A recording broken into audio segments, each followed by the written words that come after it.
Welcome everybody to another edition of the GoldenFox podcast. I hope you guys are having a good month. Wishing you, a lot of you Americans, a good Thanksgiving. Wishing a good month for everybody else outside of America. But with that in mind, from the top to the bottom, we have apparently it's Bathorn Head, otherwise known as Deafhorse. I cannot fucking work tonight.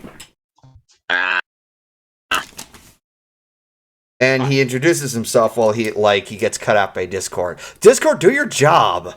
Sounded like it was going I mean, that's basically what I was doing. And below yours truly, there's Misty, who's here every once in a while. Hello, everybody. My name is Markiplier. Welcome back to Hootie Popcast. It's still adorable that that's as deep as you can go. Is that as low as you can get it? I'm not. I think. Yeah. I'm trying to make myself deeper than that, but You're trying to go for the cinema snob? Like, I'm a cinema snob. no. I was trying to go more Corpse Husband because I've been binging him recently. Who the fuck is Corpse Husband? Okay, so Corpse he's Husband originally was a YouTube horror narrator, but then around 2016, or maybe 2019, he started to get peaked. He started getting a huge of attention when he started to go into hip hop and rap. But what really got more attention was when TikTok, of course, started making like a huge amount of meme attention over the fact that Corpse Husband's voice is very, very fucking deep, which is apparently from a condition he has now.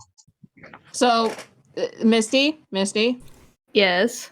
is coming from the squeakiest of people ever in terms of voice thing. Yes. Don't. Just don't. I listen.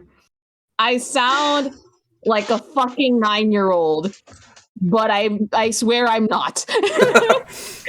So, Corpse Husband, especially for Misty, if you want to go for no.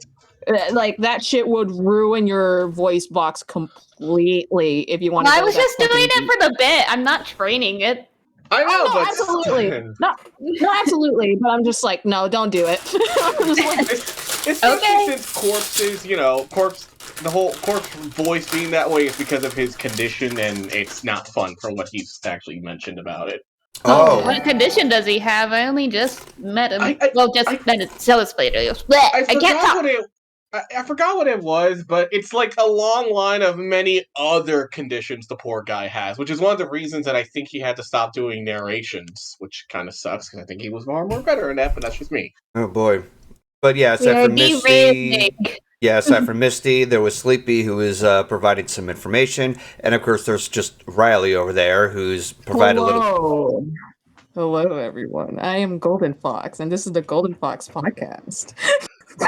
He's trying to be suggestive. I mean, It sounds way too suggestive. I was gonna say. Draw me like one of your French fillies. God, no. Love that. Pardon me in Gnarly. advance. I am going to sound pretty gassy because I'm having a thing of Pepsi while I'm eating a Jersey Mike. Oh, yeah. Hot take. I actually like Jersey Mike sandwiches better than Subway.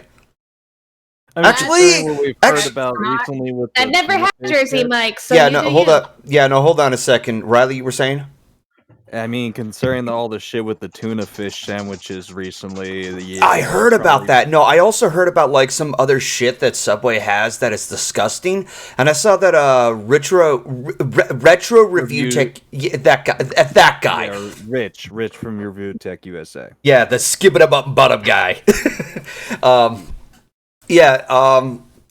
Some I've heard some people say that Jersey Mike's is more expensive than Subway is. Yeah, but they actually have much better quality. Ryler. Why Galaxy? Yeah. There's also the fact that apparently Subway puts some kind of shit in their buns that's used in yoga mats or some shit. I did not hear that. Yeah, apparently it was Don't you found just that love to consume yoga mats? they took it out of their sandwich buns, of course, but it was just like, why are you using the same component as what's used for yoga mats? Like, I don't Yeah. know. Y'all are making me lose my appetite, and all I'm having is rice and soy sauce. Actually, okay, so here's to lighten the mood.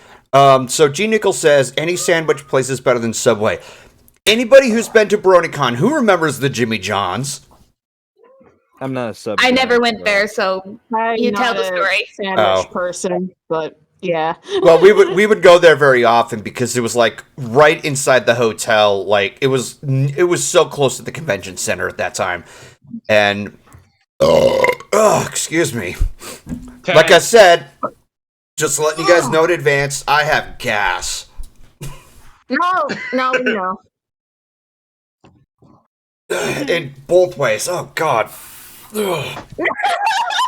Oh. Are you okay, I'll Golden? be fine. No, he won't. Do we need to get you a gas X? I would like that. Thank you. He will be fine. It's okay. All right. So aside from all the shenanigans, how's everything been going on with you guys over the course of this month? Anything you want to share? I just turned 27 yesterday. Oh, happy late 27. birthday. Oh, hi. Happy birthday. Happy late birthday, but happy birthday. Thank you. 20 And also, 27, and yet you still sound 15. Shut up! hey, no, go, Misty, it could have been worse. Could have been worse. Misty, honey, darling, sweetie pie, sugar plum. It could be worse. What is worse than being compared to a fucking 15-year-old? No, it could be worse. You could literally go to anyone and they would think that you look like a 9-year-old. Oh God. Yeah, like the look who's talking. That's kind of the No, pot. on I've the seen a kettle few black. photographs of you, Sleepy. You look like you belong in junior high. No, people say that I look like I'm like 9 years old. Like when I was in high school, there was there's this bitch who was like, "Hey, you look 9." And I'm like, "What 9-year-old were you looking at, bitch? What 9-year-old were you looking at?" I could just imagine. 9-year-old has titties!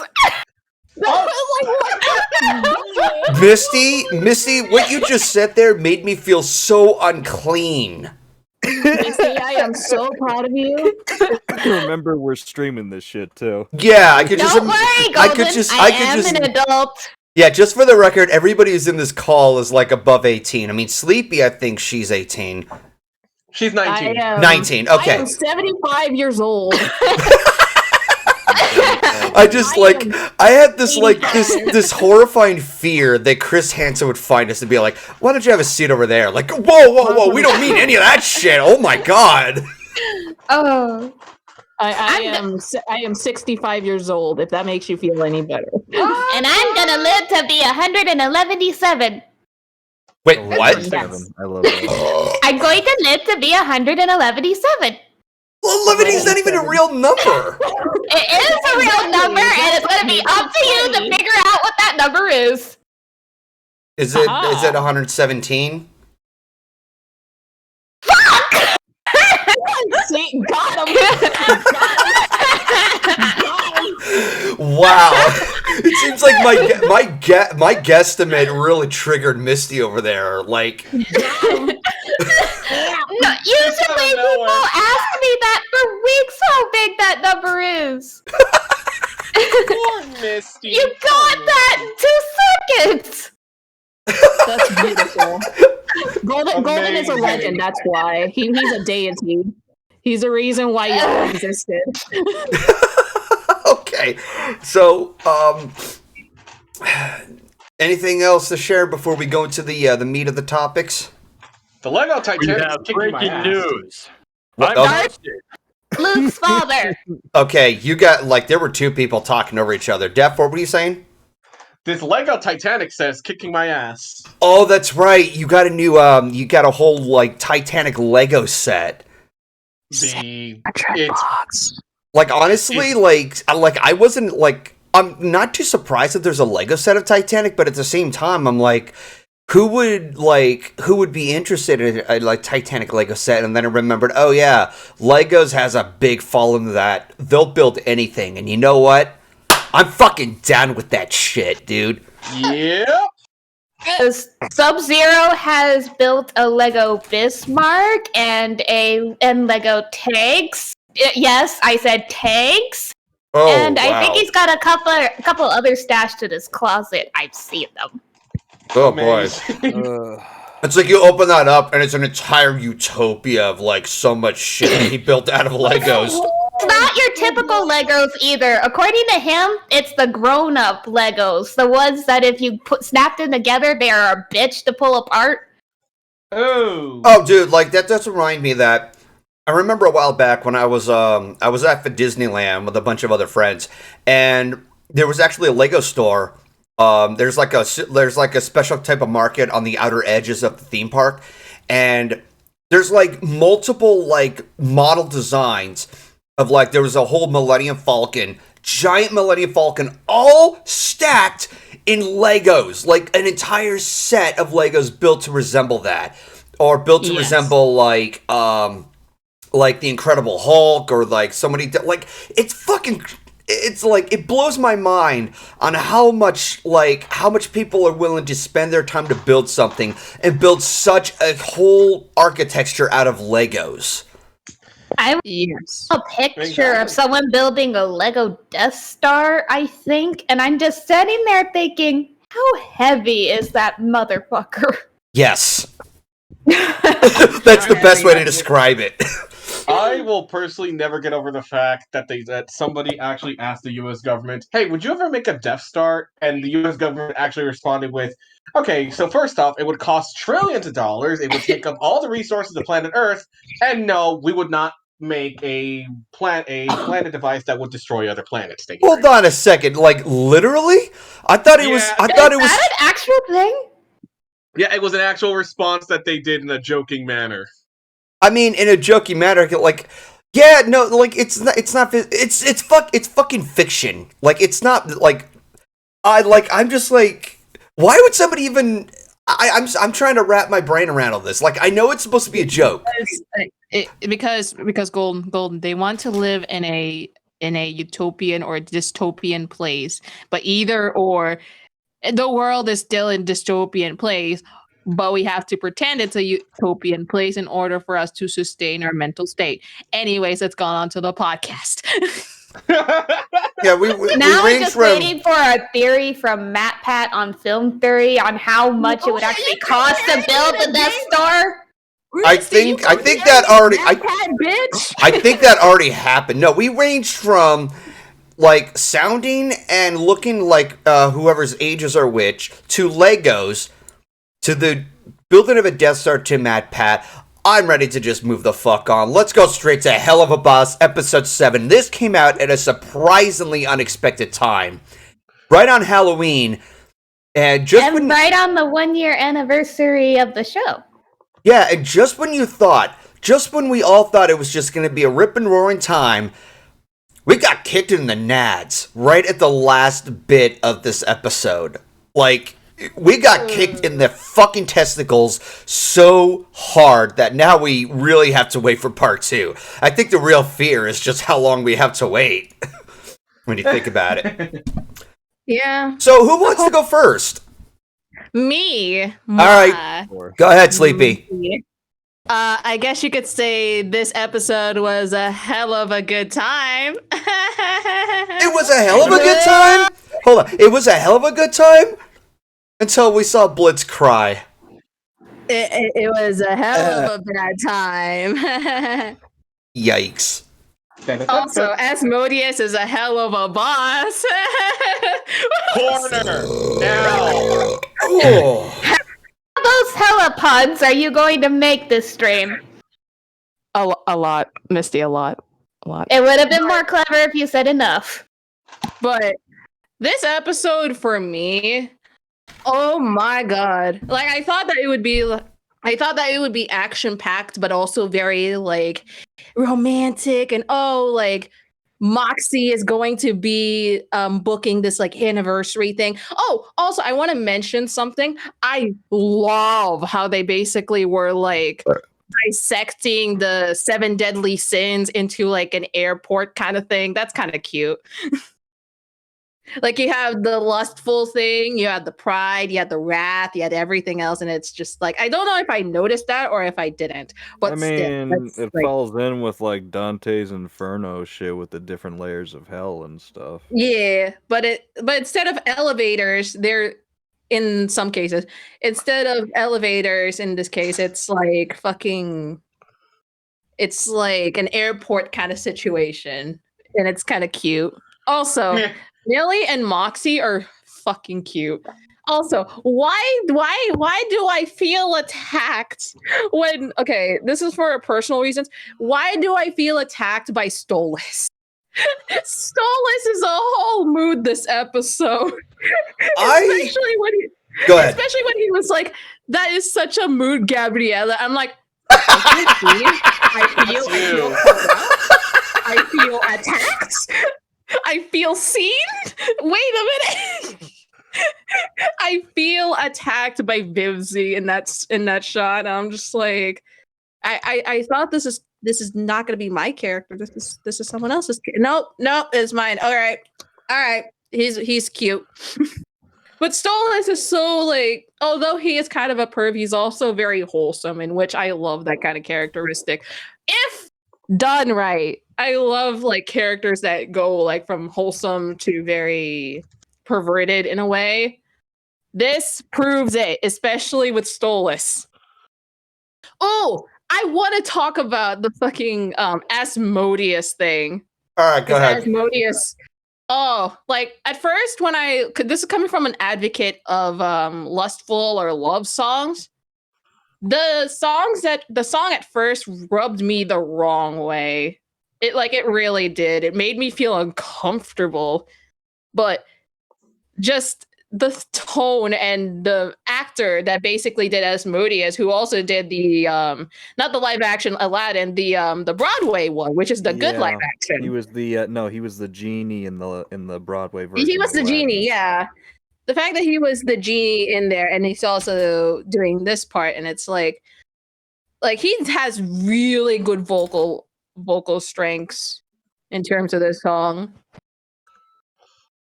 Also, can we just say there are people. There's this one video that I found about Fizzy and Blitzo, and this person is just like, if this turns into like a sibling thing, I'm going to shit an entire bear. Considering I'm sorry? No, because like people are saying, Blitzo and Fizzy are probably siblings. Like that, and this bitch is just like, bitch, they are not siblings. What sibling acts like that towards their sibling? I'm going to die. And she wouldn't want to be around. Yeah, exactly. But she's just like, when I saw that, and one of the captions said, if this turns into like some sort of sibling thing, I am going to shit a whole bear. So I was like, why a bear? Why a bear of all things? Because a bear is huge. That's why. I was laughing so hard when I saw that video. I'm gonna link it by the time I'm done. But for the rest of the song, it's just so good. Like I like the jazz synth instrumentation along with the vocals that soothing. Okay, voice. that was not me. Good job, Misty. Thank you. Misty, you are my bestie now. See, everyone, press hashtag Galaxy Mist. Yeah, Galaxy Mist. Yeah. So back to Galaxy Mist. the song. So back to the song. I had huge Oogie Boogie Man vibes. I got like really good from the vibes of it. I heard like a really good like jazz, like not like just saxophone. I know, no, it is a little tidbit because I am an attention to detail whore. I love the part where Fizzy was like saying "na, na, na, na, na," and I'm like, oh, that's cute. And you kind of see in some animation parts where Fizzy and Asmodeus are as close as fucking pretzels. So they're not just business savvy, they're actually really close to each other, which is kind of cute. When you have the embodiment of lust running your nightclub, there's a very good chance he's going to sleep with most of his... I'm just saying. No, I know, but... Ryley, just let. I'm just saying. Ryley, this is the only time I will be wholesome in this podcast. Let me have this. Fair enough. But I'm just saying the relationship between Fizzy and Asmodeus is a lot more sentimental than actual lust. Because if you look at some of the animation bits, there are times where freaking Asmodeus was carrying Fizzy, and he looks so distraught and adorable. He's like tearing up and shit when he's like holding. Oh, is he okay? No, it's my baby. It's my little baby. Is he okay? But oh yeah, rhyme song with schlong. Rhyme schlong. Yeah. I just want to say for the record, I really, in terms of detail, I just want to say I fucking love the outfit that Stolas wore for Blitz. Oh yes, that cape, that fucking cape. Holy shit! That is drip. That's drip right there. Because here's drip not even Gucci would make. Yeah, because here's the thing: that cape is a green screen, and then they have this effect layered over the green screen. Oh yeah, we could already figure that out. It's a magic effect. How hard that is to animate, though, to keep that effect on properly set on that green screen at all times. It is hard, and that's coming from an animator. Oh yeah, like I said, Chowder did the same thing, kind of effect where it would have like the green screen. I love the mixed media in certain things too, especially with Helluva Boss, which is not a lot of mixed media in terms of like the animation, but it's kind of showing in a way. But on a technical standpoint, the animation is so good. Oh yeah, the animation in this episode was really good. Like I love how Stolas' animation while he was like trying to get the phone to call Blitz, and he's just like choking up and stuff, and I'm like, that's like I feel called out. I feel seen, but just him being so excited and so like happy to go on a date with like Blitz, and it's like, oh my god, no, I'm resonating with this character. No. Good. I mean, I've already grown to really appreciate Stolas from that Lululand episode. No, I've grown to really appreciate Stolas.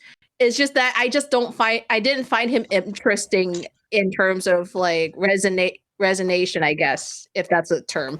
But this episode is like, you know what would be funny? Why don't we just like throw the relatability from Sleepy, yeet it, make it 10 times more? Of course you would. But for the most part, oh yeah, Blitz is kind of a dick, but it's for a reason, and it's like so sad. And also, because again, I'm attention to detail whore. The phone. I love the attention to detail on the phone. Oh my god, that's so cute. Only Galaxy would care a lot about detail, but at the same time, I wouldn't blame her. Like, I care about attention to detail. I am attention to detail too, but I'm just like, I looked at that animation for the phone, and I'm like, oh gosh! Hey, Def, if you're gonna when you're eating chips, could you mute?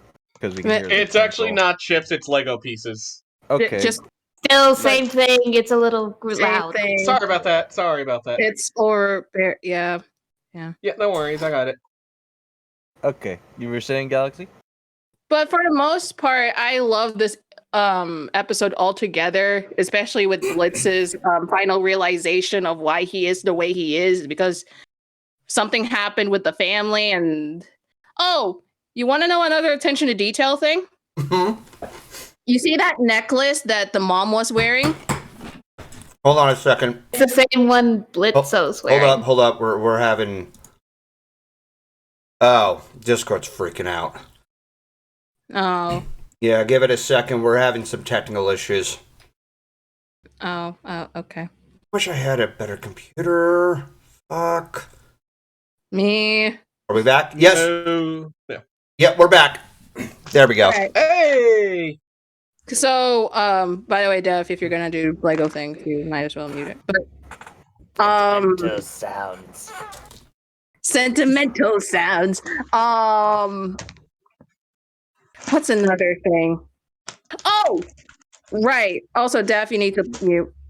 Shit, is it really that loud? Sorry. I can still hear it. Really? I got him. Okay. I got him on mute. Or he's muted for me. Don't worry, I'm done. Go on. But what fuck. Oh yeah, the necklace from Blitzo is also the necklace that his mom has, and that's like, oh no, like this must have mean that something happened to the mother. Either divorce or Either worst case divorced scenario. or died. Either one is plausible at this point.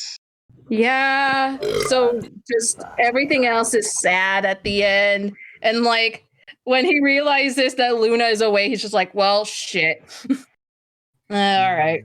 And he just like, also, Brandon Rogers did such a good job at the acting, because oh my god, that last part, I felt it. Oh, yeah.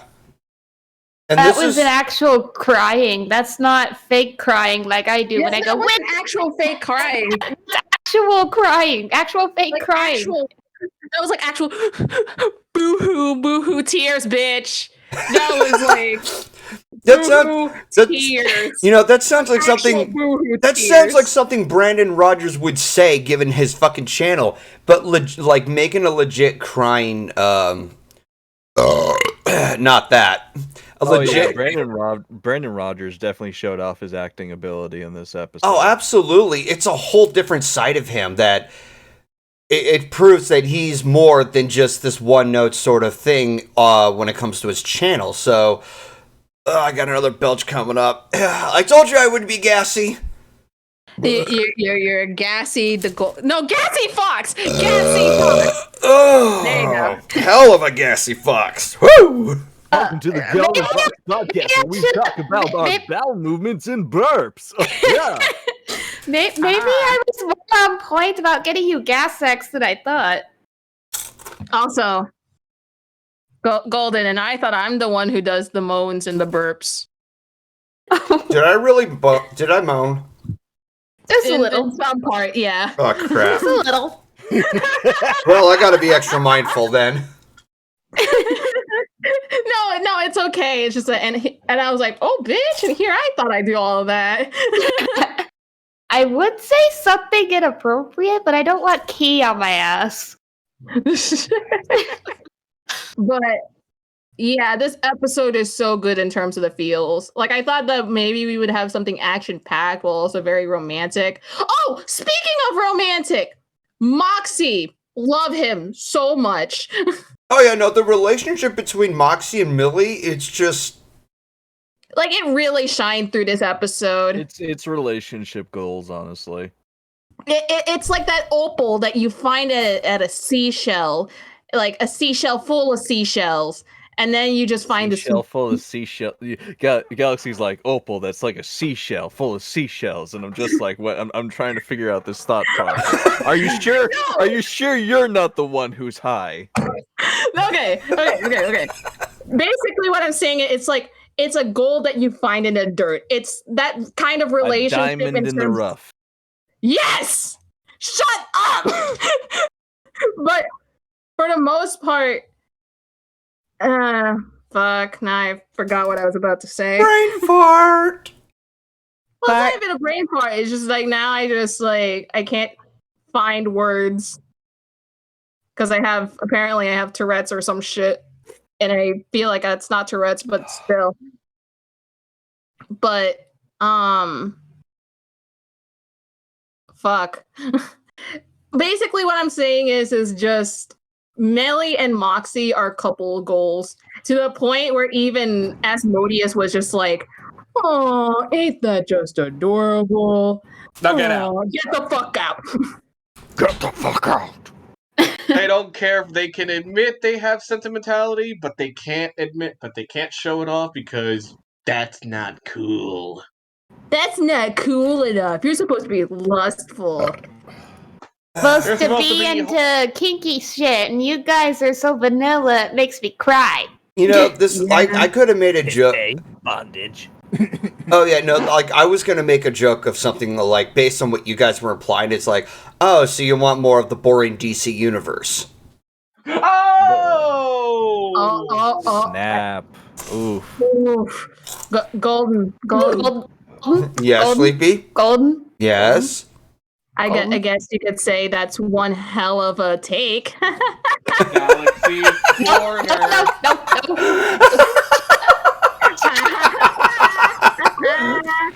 Golden. Bitch. Golden. Yes. As a Superman fan, I take personal offense to that! So you liked Man of Steel? I've never seen Man of Steel, but I adore the old Superman before he was ruined and before everyone started hating on him because he was the ultimate superhero. You can never change my mind! Well, okay, just to clarify, when I meant DC Universe, I meant the current DC Universe where everything is all dark and gritty and depressing and it's not the Yeah. slightest bit appealing. That was what I was talking about. Of course I love the Christopher Reeve Superman. So Don't forget- it's Golden Sphere. Yes. It's like, so you're basically saying if Zack Snyder wrote Helluva Boss. No! No. We do Don't- not No, want boy. to Do imagine not, that. do not bring.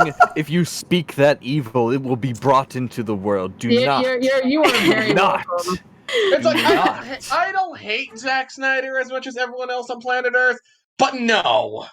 You're welcome, by the way. If anybody were to do Helluva Boss in some other way that wasn't Vids Me, let the guy who did fucking Shazam. Maybe.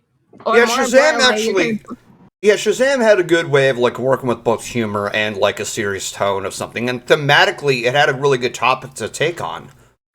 Exactly. So yeah, that's an example of just good fucking writing, DC, not dark, edgy coolness. Also, sorry if I. Anyways. Also, just to see. Sorry if I ripped someone's ears out. That wasn't.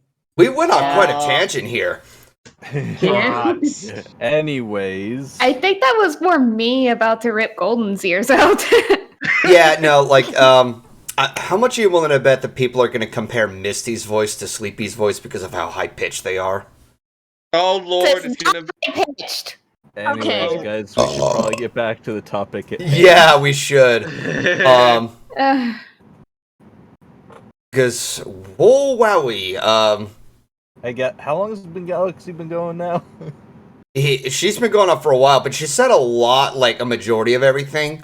And we were just carrying on with the conversation, which, that's fine. But I think it's fair that if anybody wants to share something a little more, let's go ahead and pass on the turn with somebody else. Who would like to go next? You know what? I'll go next. Misty? Yeah. Yeah, go ahead. Alright.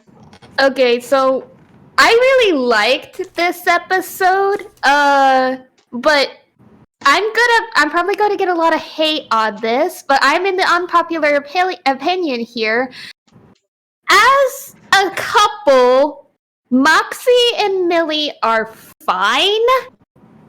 However, I feel like their relationship lacks substance. Because we see, yes, they're in love. Yes, we see how much they're committed to each other. But my problem is, we never saw how. And yes, we see a lot of growth from Moxie and how much he contributes to the relationship. But how much does Millie put into the relationship. She's always looking By saving on... Moxie's ass? Well, that's the thing. That's the thing. Yeah. Hold on. But before y'all start hating me, yes, she does save him, but what character does she have? Yeah, that's what I was trying to like. Yeah, there's like a video on that where someone was basically pointing out of like how Moxie has more lines than Millie, and like the most transparent way. If you guys didn't notice this, but you know that one episode, what was it, episode 4 or 5, the one with the that's kind of the thing. Like Millie herself hasn't really had her own standout episode. Like even the one where we saw her like family and shit on the barn, like it was mostly about like Moxie and how he felt. He felt during measuring up to his wife's like we family see how caring we see how caring he is, we see how caring she is, we see how caring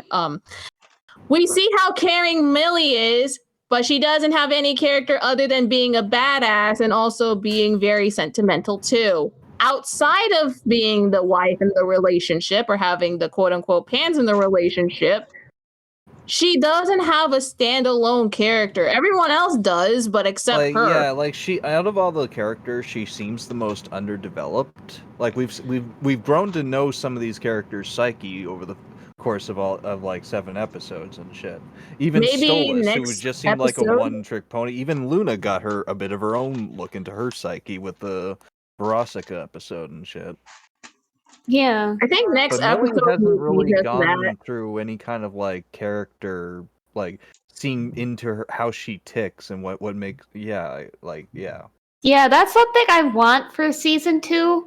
When they finally get around to making it, I want a Millie-focused episode where we see her fall, where we see her get weak without Moxie there to keep her going. Because yes, they are each other's rocks, but what happens when one of those rocks gets taken away? You suddenly might have an avalanche happening. That would be a dark episode if that is the idea. I do hope that an episode will help focus on that. But Misty, the fact that you brought that up, I'm like, well, I'm willing to hear and everything, and you've made a very convincing point on why.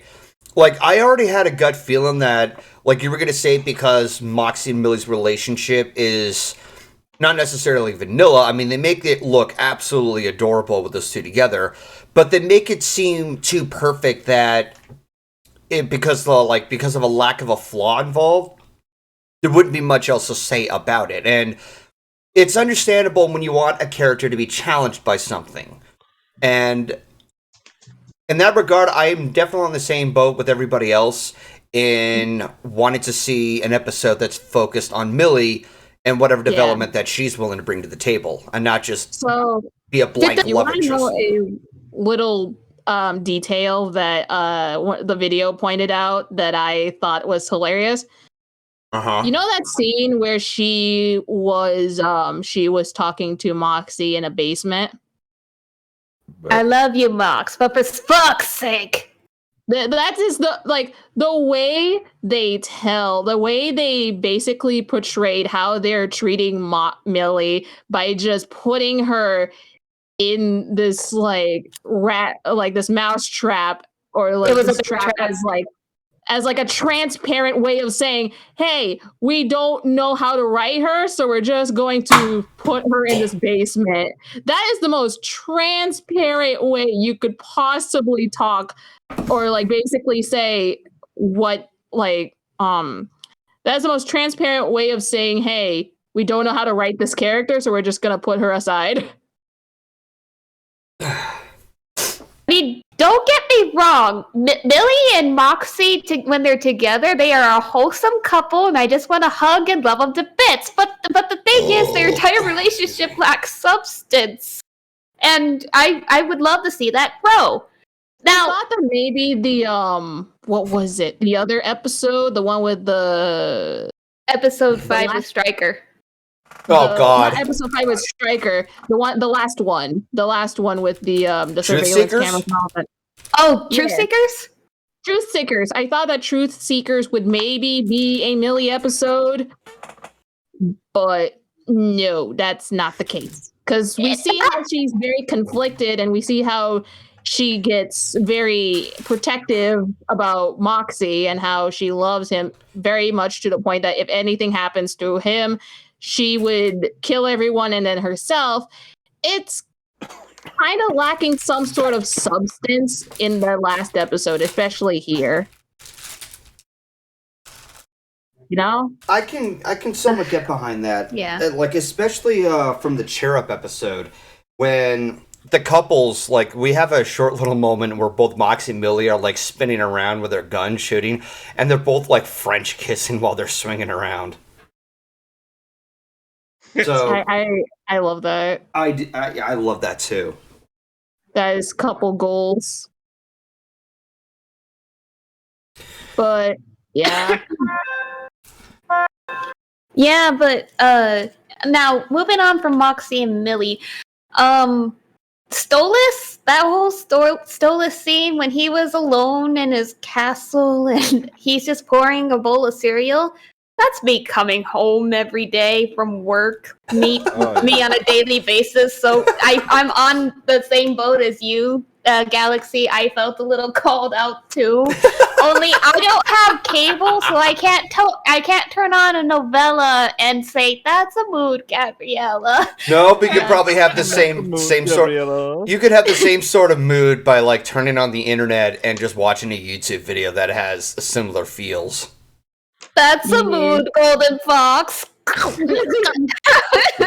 This was basically you, Misty. You and Galaxy, right? That's a mood multiplier. Yeah, that's basically it. Although chat's not gonna know it.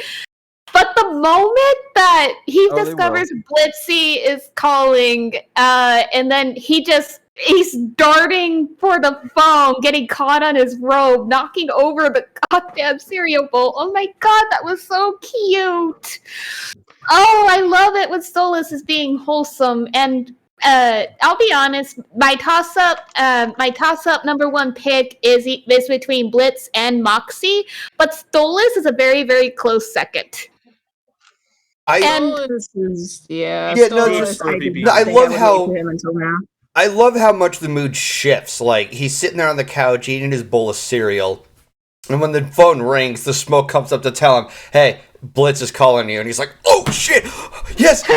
It's like he ranges from this depressed owl to the equivalent of an excited child at Christmas. He's like that one. He's like the embodiment of like you. A very cute. Shut up. Well, he's like.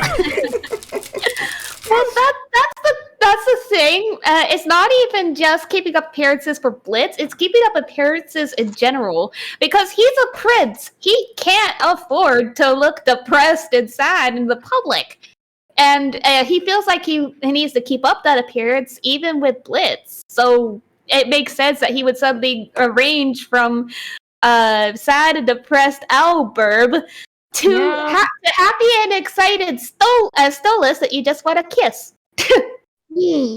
Also, those art eyes that he got. Are you asking me on a date, Blitzy? He's so excited.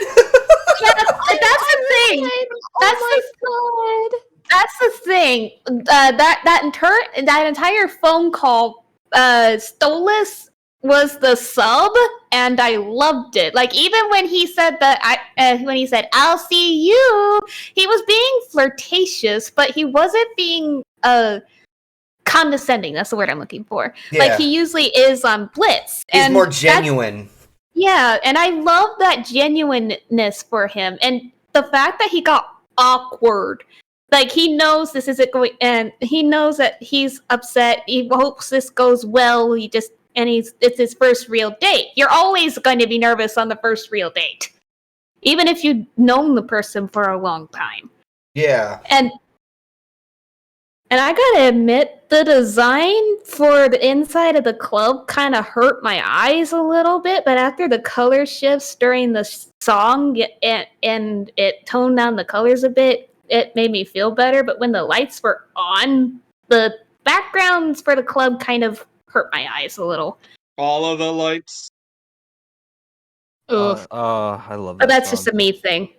Okay, so here's a question to everybody. Like, okay, so I know about. Okay, so we all have our sexual orientation and everything. Like, I'm hetero. There's some who are bi. There's some who are, whatever. I'm demisexual. Yeah. So here's the $1 million question. Regardless of your gender identity, if you had the opportunity, would you fuck Stolas? Hell yeah! No, that would be like fucking myself, but still. Okay, so I'm not the only one in this. I'm not the only one in this.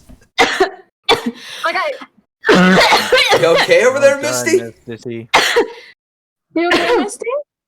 Yeah, I just took a hit of my vape and now I'm coughing. Oh, I guess the question was quite a load. Really? You okay, Riley? I had to hold back saying something and it hurt. It hurt. Riley, are you okay? That's what she said, Golden. Riley, are you okay? Did something I'm happen? fine. No, You I'm sure? Fine. I'm fine. I'm just making a joke. Oh, so what was the Just making joke? sure. Oh boy. I think you could tell for what it was. Dear God.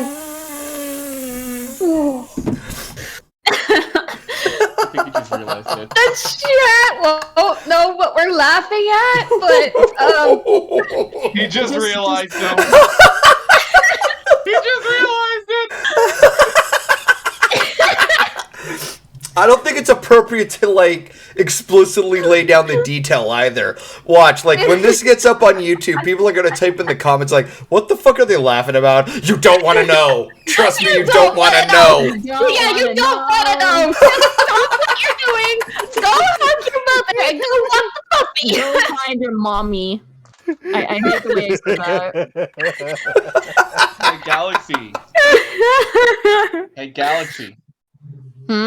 You said it the exact same way as Sprout. You're welcome. Oh, that pain is delicious. You okay, Riley, though? I'm fine. I was making a joke. Anyway. I was so concerned. I know you were. So anyway, any more you want to add, Misty? The song was okay on Moxie's parts. It really picked up on the Asmodeus parts. The animation is beautiful, even if some of the colors did hurt my eyes. That talk though, can we talk about that talk in front of the house? Oh yes, fire away, dude. That broke me hard. Like, here's the thing, I don't cry even when I know it's an emotional moment, but I can feel the emotional moment. I'm empathic. I feel feelings, and if something is projecting feelings at me, I feel it hard. And I felt the heartbreak Stolas was feeling after Blitz told him off. He was genuinely trying to salvage the night and help Blitz feel better after Blitz was humiliated. Technically, they both were humiliated. But instead of trying to make himself look better, he cared more about Blitz. And just like, I hope it doesn't come to this. Like, well, it fits into Blitz's character because he does seem to push away a lot of. No, it's not that. No, I'm getting more and more worried about Stolas because considering that a lot of us love this character, and especially considering episode 5 on what Striker's doing, it's like I seriously hope that Stolas does not get killed off. Well, here's the thing. I was wondering: did they get divorced? Because they kind of inferred in this episode that Stolas and his wife got divorced because he said something about Octavia being with her mother, like for the weekend. Probably divorce. Yeah. Probably divorce or Even just in the sharing song, custody. yeah, even in the song, I'm not gonna sing the lyrics because I can't do a male voice, but in the song, Asmodeus says, "I hope you didn't give it all up just so you two could get it up," meaning that he, and what I can infer from that is that they probably she split. left. If they haven't gotten a full divorce, I think they're in the process of getting a divorce. So here's the question. If this whole time that Stolas and Stellas could divorce, why the hell is Stellas hiring Stryker to kill Stolas then? Because he's a vain princess! Who feels humiliated. Exactly. She was humiliated by her husband because he slept with the lesser being. I hate that phrasing, and so it looks bad on them. Although the thing about that is, it looked to me like Asmodeus and Ryley were having some sort of a thing. Like those two acted really, really close. I mean, okay, so I understand about he's the embodiment of love. I understand about the feeling of, getting humiliated at the expense of, your other part.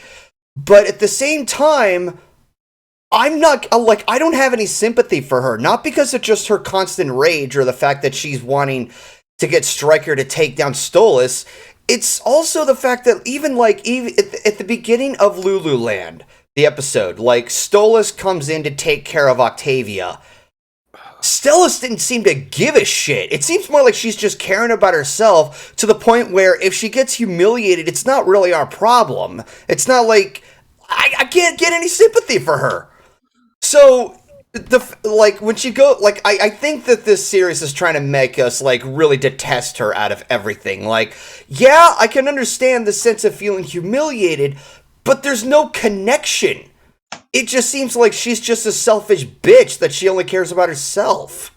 She's a vengeful bitch. That's the thing. Kind of the thing. Sorry. Oh, go on. Okay, there's my train of thought. But that's the thing, though, Golden. The way she's being portrayed, she doesn't just want to kill Stolas. She wants to make him suffer. So, and if he could either suffer the quick way out of mercy for Octavia, or he can suffer the slow way out of the fun of Stella. Oh, God. If that is what she's setting up, that sounds like a good setup right there, but man, okay, I know the chat is saying that you're not supposed to care about her, but it kind of doesn't help that she's technically a reoccurring character. She's acting more pitiful. She's acting more pathetic in terms of... Go ahead. I was just going to say, if per se they were to do a storyline where she gets killed off, it would at least make it satisfying that she gets fucked over. I would, if they're writing her to make her detestable and everything, and seeing how pitiful she is, that she ranges from not bothering to contribute for Octavia to having a temper tantrum because she's feeling humiliated at Stolas' expense, to which, yeah, to a degree, Stella would be in the right to be upset about, but prior to that, because, I know the chat is, saying that we're not supposed to care about her, there's not much of a connection to the point where she would just want to want to assassinate her fucking husband. It just seems more like she's doing all this out of a pity party. To which I think that's more on the lines of trying too hard in terms of writing. Because, it just seems, it seems more pity. She could have gotten a divorce and just let go of Stolas and move on with her life. If that's really the case. But taking it to the extra degree because she won't let go of the stupid shit that Stolas did out of his own free will, mind you. Wouldn't it have been just as important for Stella to come in and say, Stolas, what is more important, the imp or me? I hope that this gets fleshed out a little bit better. Because it doesn't, I understand, but it doesn't feel justified. Well, here's the problem in that logic, at least in from my point of view. You're making that logic jump on an assumption that she actually has any love for Stolas. Yeah, That is- that's kind of the thing. She doesn't love him, and the way they're portrayed. It was likely an arranged marriage, and unfortunately, not Yeah. all arranged marriages lead to love. And that's fine, basically and that's understandable. But if you're divorced, you don't have to deal with the arranged marriage. Hold on, let Go me ahead. finish. And there, even in some cultures, you can't get out of that arranged marriage. If you do, or you make any hint that you two are not together, that could mean great shame. So the fact that she tried to kill him, and what she was probably going to do was backstab Stryker and say that he killed Stolas out of spite and collect his soul, so that way she could get away scot-free. What happened to my train of thought? I hate when that happens. I think I know what you're getting at here. Yeah. I think it would be hilarious that she would backstab Stryker to try to like get herself some like false credit to show her as a better image compared to Stolas or something. Yeah. So yes, but her leaving probably would be able to be kept in a like tight-knit group of people that doesn't spread it to the entire world. Well, doesn't that club know then? Because you guys were. You mean entire underworld? Shut up, Ryley. God fucking damn it! You made me lose my train of thought. Thank you, Ryley, for your goddamn pun. You were saying how doesn't the club know, and therefore they could spread word. Yeah, exactly. That's one corner, though, and most likely most of those people who belong in that club are friends with the royal family, so they'll be keeping their mouths shut if they want to keep that friendship. And any lesser demons could be paid off to keep it secret. I mean, even in that regard, word can spread fast regardless. Yeah. It does take one earworm. Yep, it does. It's like, they're doing what? I gotta tell the news. Exactly. How do you think Kim Kardashian got famous? Oof. Hi, Panda. Oh. No, we just saw that Panda was typing in the chat. But I just thought of something. Yeah. Yes. Asmodeus and Fizzy are what Stolas and Blitz should have been. That's kind of what I got from that. Because, like, yes, you can do something on the side in terms of business, but you also have to keep a good relationship between the employee and the thing. And I get it. The whole point of Asmodeus is that he's the demon of lust. But when you look at the facial expressions and when you look at the chemistry that Fizzy and Asmodeus had, that's what Stolas and Blitz should have been, instead of not reciprocating from one another. Basically, that's kind of what I thought from that. Okay. We should probably keep going though, because like we still have 3 other people and 2 other subjects. Okay. Misty, any Oh, Jesus, sorry. Didn't mean to play that noise. Yeah, no, it's one of those things where I have a browser and there's a separate tab, and it's a YouTube video, and it sometimes it refreshes itself, and YouTube has the habit of just automatically playing it as soon as you click it. We've already grown accustomed to it, but it's still you know what, whatever. The point is, I accidentally played a sound, and apparently it was captioned in this podcast. So apologies in advance. Well, if it makes you feel any better, I didn't hear it, but I'm not. You're probably gonna hear it when it's up on YouTube. Yeah, but I don't think I have any other things to say right now. Okay. So who would like to go next? Ryley and Deafhorse. You guys, would you like to share some insight? I personally don't really have that much thoughts into it because everyone kind of summed it up for me. And like I said, I haven't watched a lot of Helluva Boss, but all I can really say about this episode is it's good. That's it. That's all I have. It good. It good. It good. Okay.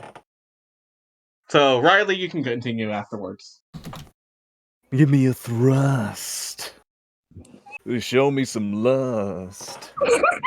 From the groin to the bust, in Zion we trust. In the house of Asmodeus.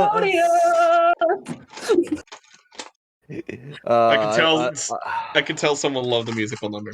Oh, I love that song who so doesn't? much.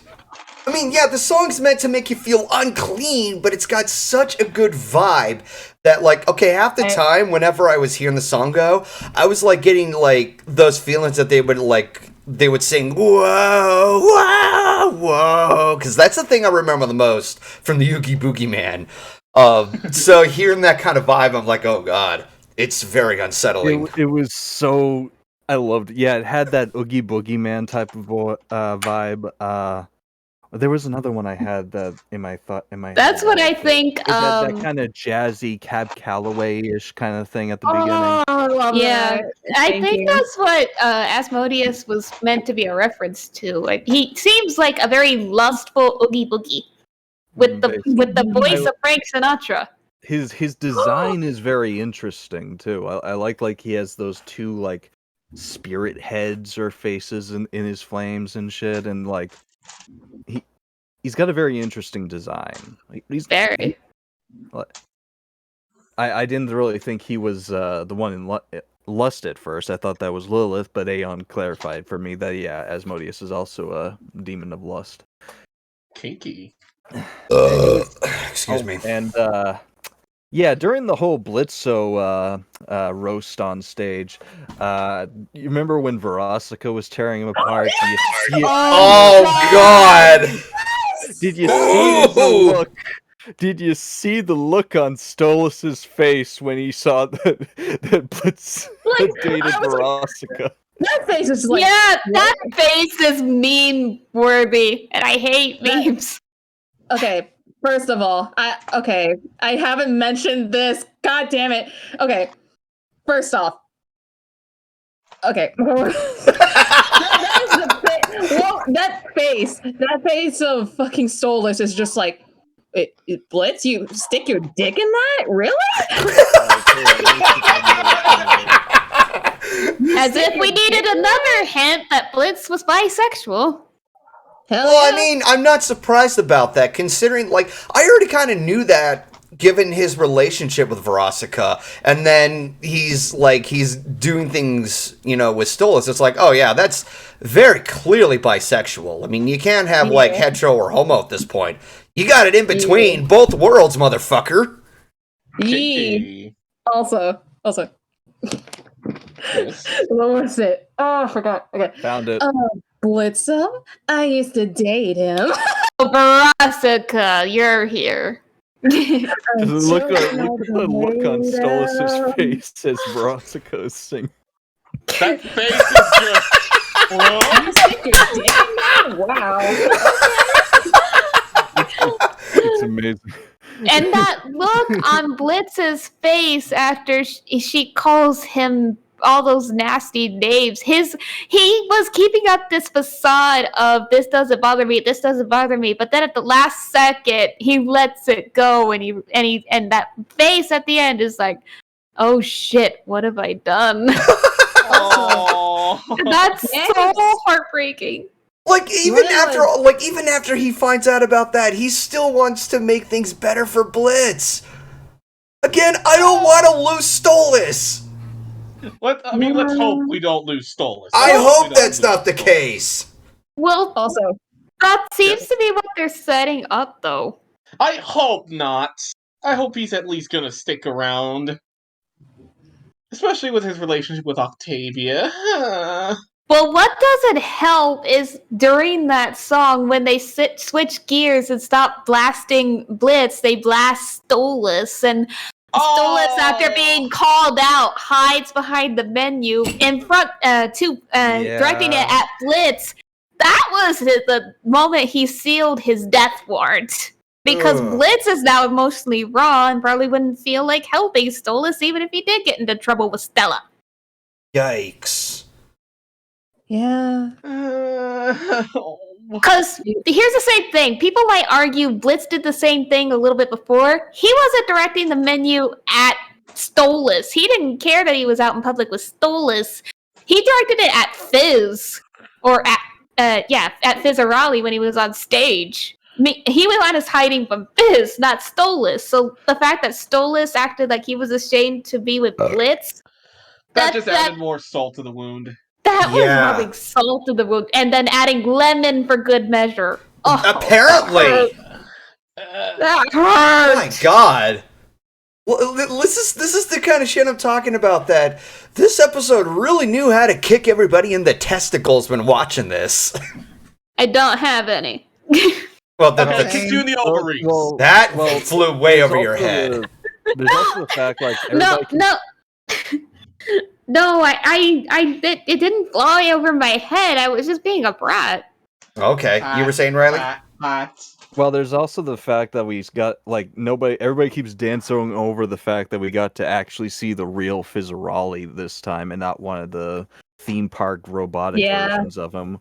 And he's, like, apparently this very augmented imp that he was, like, given all these, like, robotic limbs and shit. Yeah, I think he made a deal with Mammon is the running theory that I keep hearing.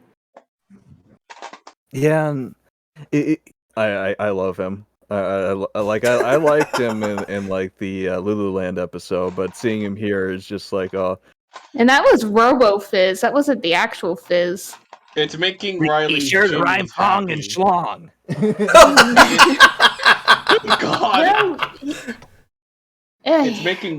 It's making Riley's fuck. I missed the quote. I love how they actually got the guy who does the Broadway not Broadway but musical version of Beetlejuice. Like he plays Beetlejuice in the Beetlejuice musical, and he's perfect. Perfect role. Yeah, perfect casting for this role. Oh, I melted after I found out that they hired Norman Reedus to play Stryker. Oh God, that man has a wonderful voice. If they're gonna choose a badass to be sort of a Hitman-esque character, go for the guy who fucking appeared in Walking Dead. Exactly. And technically, the pregnant man from Death Stranding, or as I call it, Hideo Kojima, was given too much money. Video. Any other thoughts on Helluva Boss? Well, as like, we got to see a little bit of Blitzo's how his mind works in the last episode with that whole drug trip he went through, but this like show that he's just this very damaged person who when he gets too close to somebody, he just like he pushes him away and shit, and he's very damaged. Oh, he is. And the thing is, like, you want to smack him for it, but at the same time, you just want to help help him. You just want to hug him and tell him everything's gonna be okay. I think it's more on the lines that he needs the right kind of tough love, and not just like one side or the other. Like, yeah, you have to be harsh to get to him, but also like you have to find the right spots to get him to listen. Basically. I'm explaining this in such layman's terms because trying to explain the psyche behind this is like trying to operate a man who's on the brink of his life without a fucking certificate or a degree. I would like to see how an actual therapist would think of this character. Yeah. Oh, absolutely. You know, times like these, I think psychology is very interesting. No, like, correct me if I'm mistaken. Wasn't it said that Flitterkriz has experience with psychology? Yeah, she was a therapist at one point, I think she said. I would have loved to have heard her take on that. But then again, she doesn't watch Helluva Boss. For obvious reasons. Here we thought that, like, Blitz would just be the usual jerk character and, like, this... It's interesting how the show has come from, like, the pilot that came out in 2019. Yeah. Oh! I have one thing to add. I'm actually glad this first part of the season finale didn't do something I was afraid it was going to do. And what was that? I thought what was going to happen was the episode was going to be a montage of Blitz trying to invade on Moxie and Millie's night. Moxie tries over and over and over Yeah, again honestly, to get I him to thought go that's- away.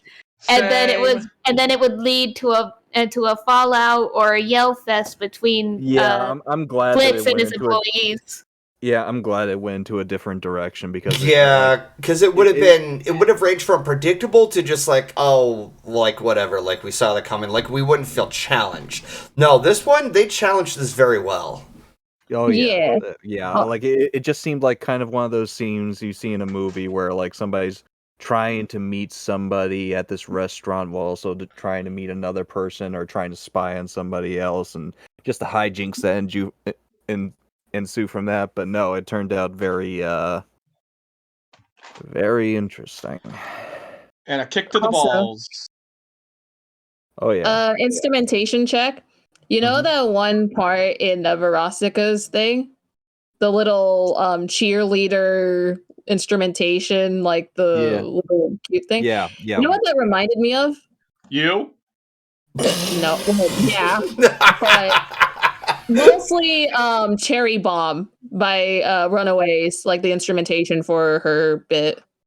Oh, Jonah Jett and her band. Yeah.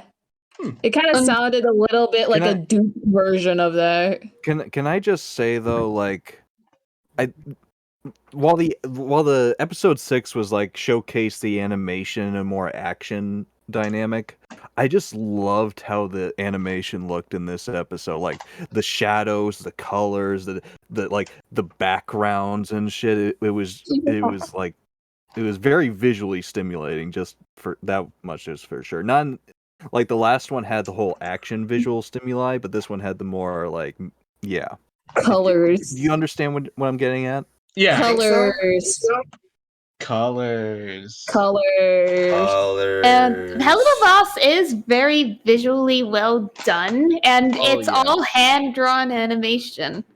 There's some puppeteering, but for the most part, it's hand-drawn, and that's harder to get right every single time. I think Golden busted a nut. Big companies! You see why we love hand-drawn animation? Oh no, CGI sells! Guys, I just awoke in the Negafox. How do I put it back in? No, I'm just like obviously it's played up an act, but it's it's definitely a mood because of how frustrated I am with Hollywood that they resort to CG over and over and over again and not work with good old-fashioned hand-drawn animation like what Disney tried with The Princess and the Frog. And and all because of bad timing, they decided, fuck it, let's just go back to CGI. Oh no, it's not even just that. I was told that Bob Iger purposely released The Princess of the Frog at a bad time, setting it up to fail. And people say Michael Eisner is terrible. No, this guy's worse. But frankly, a lot of the members at the Disney company, they don't want 2D back. Oh, well, fuck. Yeah, it's very complicated. Yeah, Sleepy? The 2D rigged thing. Oh, hand drawn? I wouldn't know a thing or two about that. I wouldn't know a thing or two about making poses and just hand drawing the shit out of them. I don't even know. Galaxy, you have a problem. You have a serious problem, and you need help. Anyway. I'm gonna take away the tablet! She's gonna fly over. I'm gonna burn it, and then I'm gonna toss it in the Atlantic Ocean where the Titanic rests! I could just imagine Misty just leaving Cowboy Land to head to Cali Land to go after Sleepy and just be like, no! No more Wickham for you! No more tablet for you! We should probably Cowboy move Land? on. Did you just call Texas Cowboy Land? Yes. I'm taking you to Flavor Town. We should probably move on to what you think of the episode because, again, we have 2 other subjects on. We're already like an hour and a half in. Okay, I'm not gonna lie. I was kind of holding off for a bit because Panda said that they wanted to join in soon, and I wanted to see if they wanted to join in to talk about Helluva Boss. But it appears there's probably something going on their end. So yeah, I'll give my thoughts on it. I'll try not to sound too too much of an echo chamber, but I think this comes down to the question to everybody else and how well this episode holds up compared to the rest of the roster in terms of what our favorite episodes are. And honestly, like I've had a very, very close loyal feelings towards Lululand and how much that the episode was willing to like strike a really good note and really just make me appreciate Stolas more. But it's really, really hard. Like I would say that episode 7 comes to a very close second, but that's me saying the same thing with almost a lot of other episodes because there's always a new surprise coming underway. Like when there was the Full Moon Harvest, I think that's what that one was called, the one with Stryker. And I thought that was a close second, but then came the Truth Seekers, and that outdid it. But it's like to ferret all these out, the thing about what's so grand about them is how individual they do on their own part instead of just comparing the others. It's comparing apples to oranges to bananas, basically. But episode 7 is a really close competitor with Lululand because of how much they tackle on the emotional aspects, but they flesh out more on the main characters. And I think that's a bigger scale than what Lululand has done. Lululand did what I thought was impossible, because up until then, like, I didn't hate Stolas, but I thought that he was going to be a one-note character, that he's just there for the SCX, and all that shit. But there was a much more sense of a genuine sense, even from Lululand, because it left a really good hint. But episode 7 just, like, it throws a curveball at a lot of people. So it really, like, it's such a really tough competitor. So really, like, for each episode of Helluva Boss, I was always left on the edge of my seat and always appreciating for each episode in what they offer. And trying to fare out to which episode I like the most, it's always been difficult. So, like, it's very cliche or very silly to say that it comes up to a close second. This one might actually outdo Lululand for me. Because, like, I almost was ready to shed tears when I saw Blitz just completely break down in his pillow when he's laying on the couch. But, like, it's difficult. It's really difficult. Sometimes, like, maybe just, like, it's kind of important to let others fill in on what they feel about certain things. So I think I should leave it to you guys on how episode 7 compares well with other episodes. Which episodes are your favorites thus far? Who would like to go first on that? Oh boy. It's hard, isn't it? That's you're probably asking too much of us. I mean, I always go ahead. You know what? Visual storytelling and the action. I would have to say my number one favorite would have to be episode 6. However, story-wise and character development-wise, then my favorite episode would have to be episode 2 with Lululand. So, can I have 2 number ones and because 2 different categories? Nope. It's gotta be trying to flex around and make a cop out, trying to sip your ass out of this. Okay. I have a top 3. Yeah. Okay, go ahead, Sleepy. 3rd is Spring Broken. 2 is the last episode. Number 1 is a tie between the season finale, which is 2 episodes, and yeah, that's about it. Okay, so basically Aussies. Yeah. All right. Honestly, for me, I think I can only do the top 3. I'd probably have to say that number 1 is probably going to be episode 7. Okay. Until we see part 2, episode 7 is probably my favorite. Then All right. probably episode 6, and then Lululand. I like Like- Land. It like- just doesn't. I don't know. Some Zero. episodes hold up more in hindsight than others. I'm noticing. Mm-hmm. So it's not like this has had any bad episodes. Not at all. It's just like There's just some that just don't hold up as well as others. Like the Cherub episode is like, I would assume most people would like take that as their least favorite. Either that or the first episode, which was the Crazy Family. yeah, Family. It's the one where Murder Family. Murder family is what I said. Murder Family. That's what it was. Yeah. Oh. Okay. Def, what about Yeah, you? we- As I mentioned beforehand, I haven't seen much of Helluva Boss, so the episodes I've only seen are the Cherubs episode and Truth Seekers. Okay. But I do know a little bit of the other episodes. But if I had to say my favorite, is Truth Seekers. Okay. Like Truth Seekers definitely has a visual spectacle, especially when it comes to their mind trips.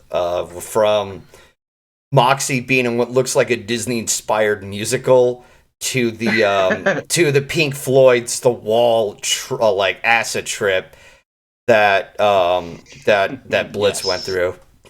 I do like the fact that you also see the relationship of Blitzo and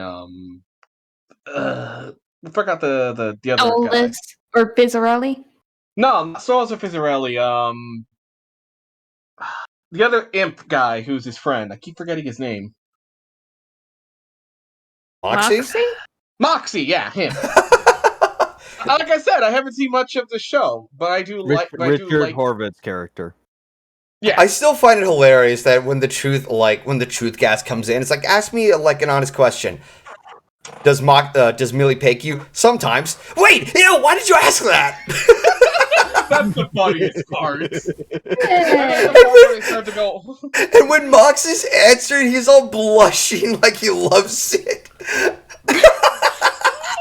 Hey, some people are into that. Oh no, Okay. I am not going to shame anybody doing that. In fact, like, even when it comes to the terms like, like toss my salad or some shit like that, sometimes I would like reflect on that and be like, no wait, you would probably want that. Oh, But I'm tish. Ba-doom, boom. So yeah, I'm still thinking very much on which episode is my favorite, but it's nice to know how where everybody places each of these episodes, so it kind of gives me somewhat of an inspiring idea to look things. I mean, Ryley did point out that there's some episodes in hindsight that kind of debate on how well they age. So, at this point, I think we've definitely exhausted ourselves with what we felt with Helluva Boss episode 7. And I'm saying that while I'm trying to conjure words and ending a sentence, and I just clarify what the whole episode is. I think we're just about ready to move on to the next topic. Sorry to Panda in advance, but we can't keep things holding on forever. So, on with the next topic, and this is the trailer thoughts for Turning Red. So this was another Pixar movie that is set to be out next year alongside with Lightyear. And this is, I guess, the second time that there was 2 movies from Pixar released in one year. The first time was Inside Out and The Good Dinosaur back in 2015. So you already know my thoughts on the Lightyear trailer, but Turning Red, I only had a small glimpse by a teaser somewhere that there was a little girl who's able to turn into this giant red panda based on her emotions. And some said that this is supposed to be based on some kind of trigger reaction or some kind of anxiety of some kind. Something like that, yeah. Yeah, but after the full trailer came out, it's made abundantly clear this is about puberty. Yeah. Yeah, it is. When you Somewhat, really look at the context. somewhat, yeah. Yeah. Somewhat And- puberty, somewhat anxiety, but it's the point is still there. So It's yeah, adolescence. adolescence, yeah. Yeah. So, with that in mind, who wants to go first? And I'm saying this with a pocket of silence. I guess I'll go first this time. Okay. First of all, Not gonna lie, the fact that they used who was it, Backstreet Boys. Yeah, Yes, I Backstreet love that they Boys. were using boy band songs. Like the teaser was using "Larger Than Life" from the Backstreet Boys, and the second one was NSYNC's "It's Gonna Be Me." Like It's gonna be May. it's gonna be May. It's like it's. Ew. I'm sorry. Does Sleepy not like boy band songs? No, I like boy band songs, but just you doing that, no. It's gonna be May. Okay, Ryley. Okay, Golden, do not say it like that ever again. I would throw up. It's gonna be May. I would. You're welcome. Second No, of not all, you, like Dev. Fuck off. Go ahead. the fact that this is apparently, if I'm remembering correctly, isn't this being made in like It takes The place con- in the early 2000s. No, like it's supposed to be like being made in like I believe the Canadian division of Pixar, if I remember correctly. Oh, this is something I didn't know about. Go ahead. Yeah, and it apparently takes place in Canada too. So this is a Wait! I thought this movie took place in Japan. no. No? I The think family is like I can't really say to their ethnicity. I'm probably ignorant on that. But also, I looked at the neighborhood, and they got those strings with those lanterns. That's Chinese. That's. You not know about Chinatown or Japan? Yeah, or Little Italy. yeah. Mm. There I'm are taking you to there are Flavor there are Town. communities in like different parts of the country. I mean, San Yeah. Francisco also has Japan, like Little Japan or Little China in there. Tenderloin. The tenderloin. To be fair. So, anyways, you were saying like, yeah, we were talking. It's interesting how it's being made in a different division of Pixar too, and the fact that one of the things that stood out to me is that I'm liking how the characters are designed. Like they're not like this uber realistic stuff like they've been doing recently. With They're having a more of a stylistic, like a more of a different style of character designs. Yeah, And- like not every CG animated film has to be this super realistic looking. They can make it. Animation isn't a genre. It's an art form, and you can make it however you wish. Make it just make it appealing to the eye of the public. They're not going to complain if you do that.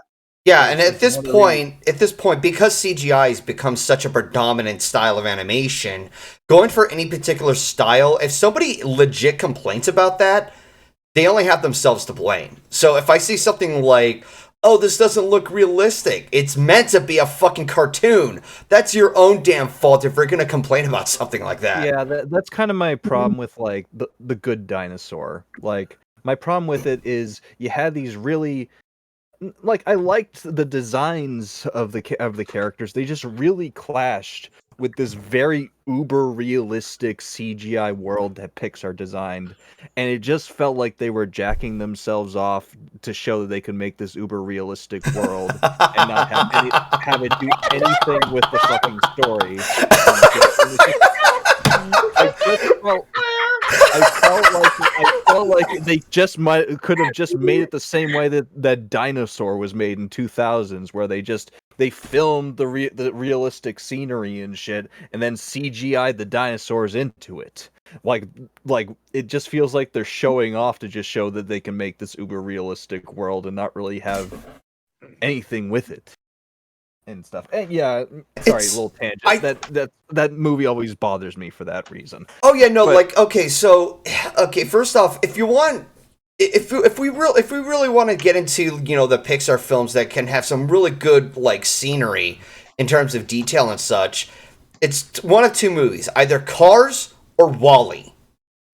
I mean, but secondly, I know where you're coming from, that you have these cartoonish like characters in a realistic like setting that it doesn't even feel like it captures the charm of Who Framed Roger Rabbit. It just feels out of place when this one dinosaur has this cartoonish look in an environment that looks incredibly realistic. Yeah. But no, like this. like, yeah. But go ahead. Yeah, I'm liking this more stylistic design with this movie, and it has an interesting concept. I mean, it's clearly going through the whole adolescence metaphor and shit. Not even really a metaphor, honestly. But I mean, it's really really on the nose with this whole puberty shit. But but the plot and the character designs are interesting enough to make you go, I can't hate this. this looks cute. This looks funny. Oh no, I absolutely I am love- down for this movie.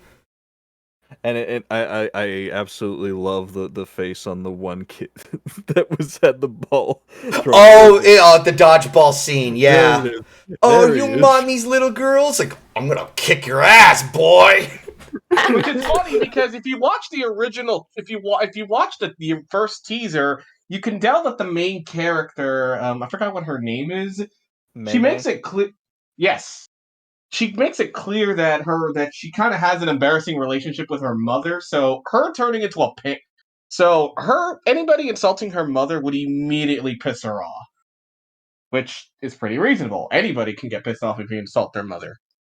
I mean, true, but at the same time, it's like it's the helicopter parent scenario that you're not making matters easier if you're trying to get your kid to stay calm and not unleash the panda with the extreme emotions. So I love how you just made the sentence, make her cool down and not unleash the panda. That was an actual sentence that was said, and I love that. I love that. And it's like, try not to cause extreme emotions. Goes to check on the child, thus igniting the whole like red panda from the expensive emotions out of you. You know, trying to find the right words here. It was definitely the most interesting one of the bunch when they announced, like, what was it, back in December of last year when they announced all these new Disney movies and spinoffs and stuff, including Lightyear. There was Turning Red, and out of the lot of the bunch, Turning Red was the one that was kind of most interested in to see what they were doing with this concept and how it was going to look. So I'm definitely looking forward to it. I mean, I'm looking forward to it too. So I'm guessing that you're more interested in checking out Turning Red compared to when Lightyear hits theaters. Yeah, I'm just kind of meh about Lightyear, honestly. I think Lightyear just doesn't have much to like. It doesn't have much offered yet until there's like another trailer. But I did see that, like, you know how I feel about it. I mean, the very concept is just like there's so many possibilities. Whereas Turning Red, Robin, go ahead. And if Robin were in this call, she would probably want to murder me for saying that I'm kind of mad about Lightyear. Yeah, she would think of you as blasphemy. But no, like I'm willing to wait for another trailer and then anticipate to the movie. But with Turning Red, I do appreciate that Pixar is still taking on, any original concepts instead of relying on older material from making either sequels or spin-offs. Yeah, not that there's anything wrong. Not that there's anything wrong with what Lightyear provides. Like, I am dead excited for that. But it's always good that Pixar takes on original material, and Turning Red just happens to be one of them. Yeah. Yep. And considering the trailers and the music, I'm interested in seeing what the soundtrack of this movie's gonna be like. Oh god, like most of this, I could just like some people are assuming that this movie may take place in the early 2000s, which I'm like, that is the most surrealistic idea to take the movie place in. The thing is that I do boy bands are a thing in this universe. Go ahead, Def. Sorry, I think that's the reason why I think the movie does take place in the early 2000s, because you see them reference boy bands. Technically, in this day and age, boy bands are kind of dead. Sure, we still have Backstreet Boys and New Kids on the Block. I mean, we listen to them as oldies now compared to like what was relevant at the time. What was that boy band in 2012 that was a big One Direction? But here's the thing about them, Yes! Riley. But here's the thing about them, Riley. They're basically on quote unquote on hiatus. But let's be honest, they're fucking broken up, and all the members have gone to do solo albums. Harry Styles in particular has one of the biggest solo careers at the moment. Zayn?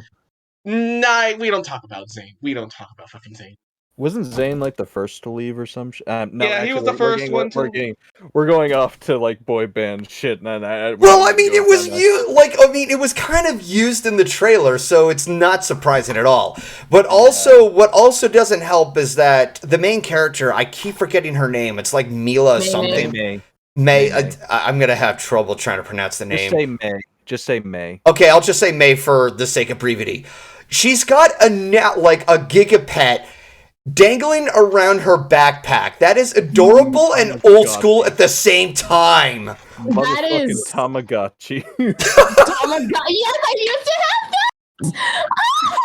Those things that you Galaxy, would get, don't jizz. That you would feed for a day, it would die. You'd get bored and throw it in the trash. Yeah, but also, yeah. Sorry. You can just put me on the last if you want. Okay. Hey, Misty, what's go ahead, Ryley. But yeah, just closing thoughts. I'm definitely Hi, Panda. looking forward to this more than. Hey, Panda. Speaking of pandas, we're talking about a panda movie. Yeah.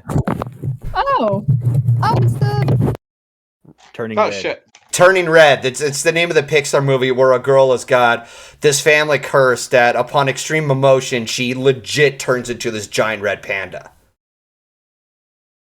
Golden, an easy way to remember her name is just think of the scene where it says, "It's gonna be May." That's gonna be our ongoing joke to piss Sleepy the fuck off. It's not that song. It's you specifically, the way you said that. You specifically. Like sometimes when you have difficulty Why are you hating on remembering Golden? names, you just like associate them with something. Yes. Yeah, Yeah. so you can just do the "It's gonna be May" to remember the It's name. gotta be May. It's gonna be May. Anyways, who wants to go next? I guess me. Yes, I don't know. I'm tempted to go next. Yeah, go right ahead.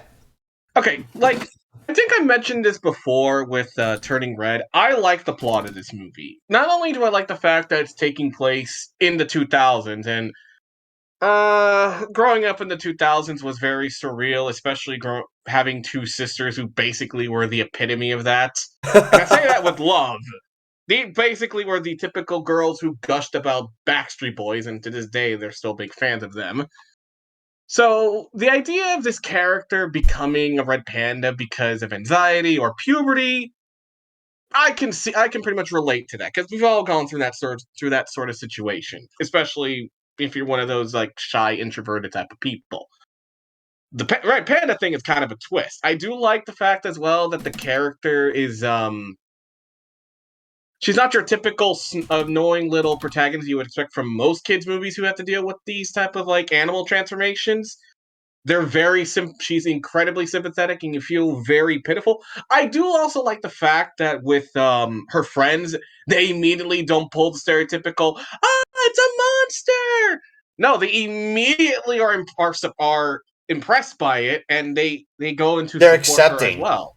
Yeah, they're accepting, and I think that was a great change of pace instead of oh, how are they going to accept her as it's more of just her finding an acceptance in herself, and they actually do show a bit of that in the later half of that trailer, and I like that it either hints that or it's more of just oh cool, she's got this, but I think this is coming towards a challenge of when this kind of scenario can go too far. Yeah. Also, just to point it out, I can't help but just smirk at the soundtrack being a complete fucking moray of boy band music. Same thing. I love that. The teaser showed "Larger Than Life" by Backstreet Boys, and "It's Gonna Be Me" by NSYNC. How much are you willing to bet they're gonna try to use O-Town or something? I mean, the band that they're going after is called Four Town, which immediately does look like O-Town. Maybe it's an alternative universe of the early 2000s, while Backstreet Boys and NSYNC are still relevant. It's like their own Spider-Verse. Yeah, and I say this with love, and I say this with affection because, well, before Deffy here used to be a metal fanatic, he actually listened to a lot of boy bands growing up. Blame his sisters because they were fanatics of that type of stuff. I mean, you were kind of bound to get used to that kind of music either way, but. Yeah. Like, I remember back in the days, like, I used to not like that stuff because I thought it was just a temporary hype. But looking back, like, if people like music from those bands nowadays, like, if you like those songs, I don't fucking blame you. They had some sort of earworm. Like, there were moments when Wolfhead and I were doing a karaoke of, I Want It That Way from the Backstreet Boys. I mean, it's perfectly understandable. And again, I think the reason why is because you can see it and this is something that I think a lot of people tend to forget about boy bands, they were music made specifically to be fun. Yeah. And that's the vibe they went for, and I like the vibe for this movie. Even though it has a serious topic, at the end of the day, it's technically a fun movie that anybody can relate to. Well, I mean, this is something that works hand in hand with having fun with your life, but also coming across, any kind of curveball that life throws at you. And in this case, May is dealing with this family curse of being turned into this giant motherfucker of a red panda. Exactly. Also, little tidbit. The first thing I said when I saw the teaser was, "Oh look, it's BNA Disney Edition." Wait, and Galaxy what? immediately. BNA is an anime about a character who's also turned into a Tanuki character. I was gonna say a reference like what is that show called? Fruits Basket. I mean, that works too. Also, Galaxy wanted to punch me for saying that. And you say that while I heard like a little ticking sound. Yeah, that was really sharp. But yeah, that's my thoughts on the movie. I cannot wait to see it. Hey Panda, you have any insight you want to provide? I do have a bit of insight for the trailer, and I did see the teaser when it first got it launched. At first, I was very skeptical of the trailer because Pixar lately has been Pixar and Disney has been putting out some stuff that it's not terrible, but it's been okay. Yeah. And at first, I was kind of skeptical about it, especially with the music choices, because I was under the impression it was going to be a lot like Trolls. Oh God! Where they constantly kept using different song types, and while Trolls wasn't a terrible movie in my point of view, it was definitely a kids movie. But seeing the trailer, I'm excited not only because the animation kind of looks really fluffy and really cuddly, and I'm a big sucker for red pandas, but also because I haven't noticed. I mean, her name is not Panda, it's Pickles. But wait, it also says Panda, and it also says Pickles and Pinkley. So what's your name? It's just Panda. Yes. Anyways, continue, Panda. But I'm excited for also the theme. Maybe I'm reading a little too into the trailer, and maybe I'm reading a little too into it, but it has a very similar message, like a very important message, I feel like, that it's going to have, such as Inside Out. And I love stories for children that tell a very important message, and including ones that deal with anxiety. Because growing up with shows, they've always been impactful to me. Cats Don't Dance taught me about the differences between people and how you shouldn't judge somebody based off of differences.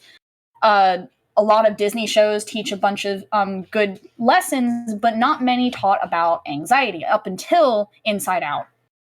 This one seems like it's going to be a very big focus on controlling your emotions and what happens when you get so anxious and dealing with that even as a child. And I'm excited for it because I have nieces who love watching movies with me, and I love being able to have them watch something that will teach him a lesson that it is okay to be anxious and it's okay of the feelings that you're having, as long as you know how to control them and have family to help you and friends to help you. Maybe I'm reading a little too much into it, but I'm excited. I mean, my heart. I mean, we're all speculating to see what will be the final product, so it's not too far off when you're saying that you're looking too deep into stuff. That's what makes this, like, these topics fun. You know, everybody's got their own perspectives on everything.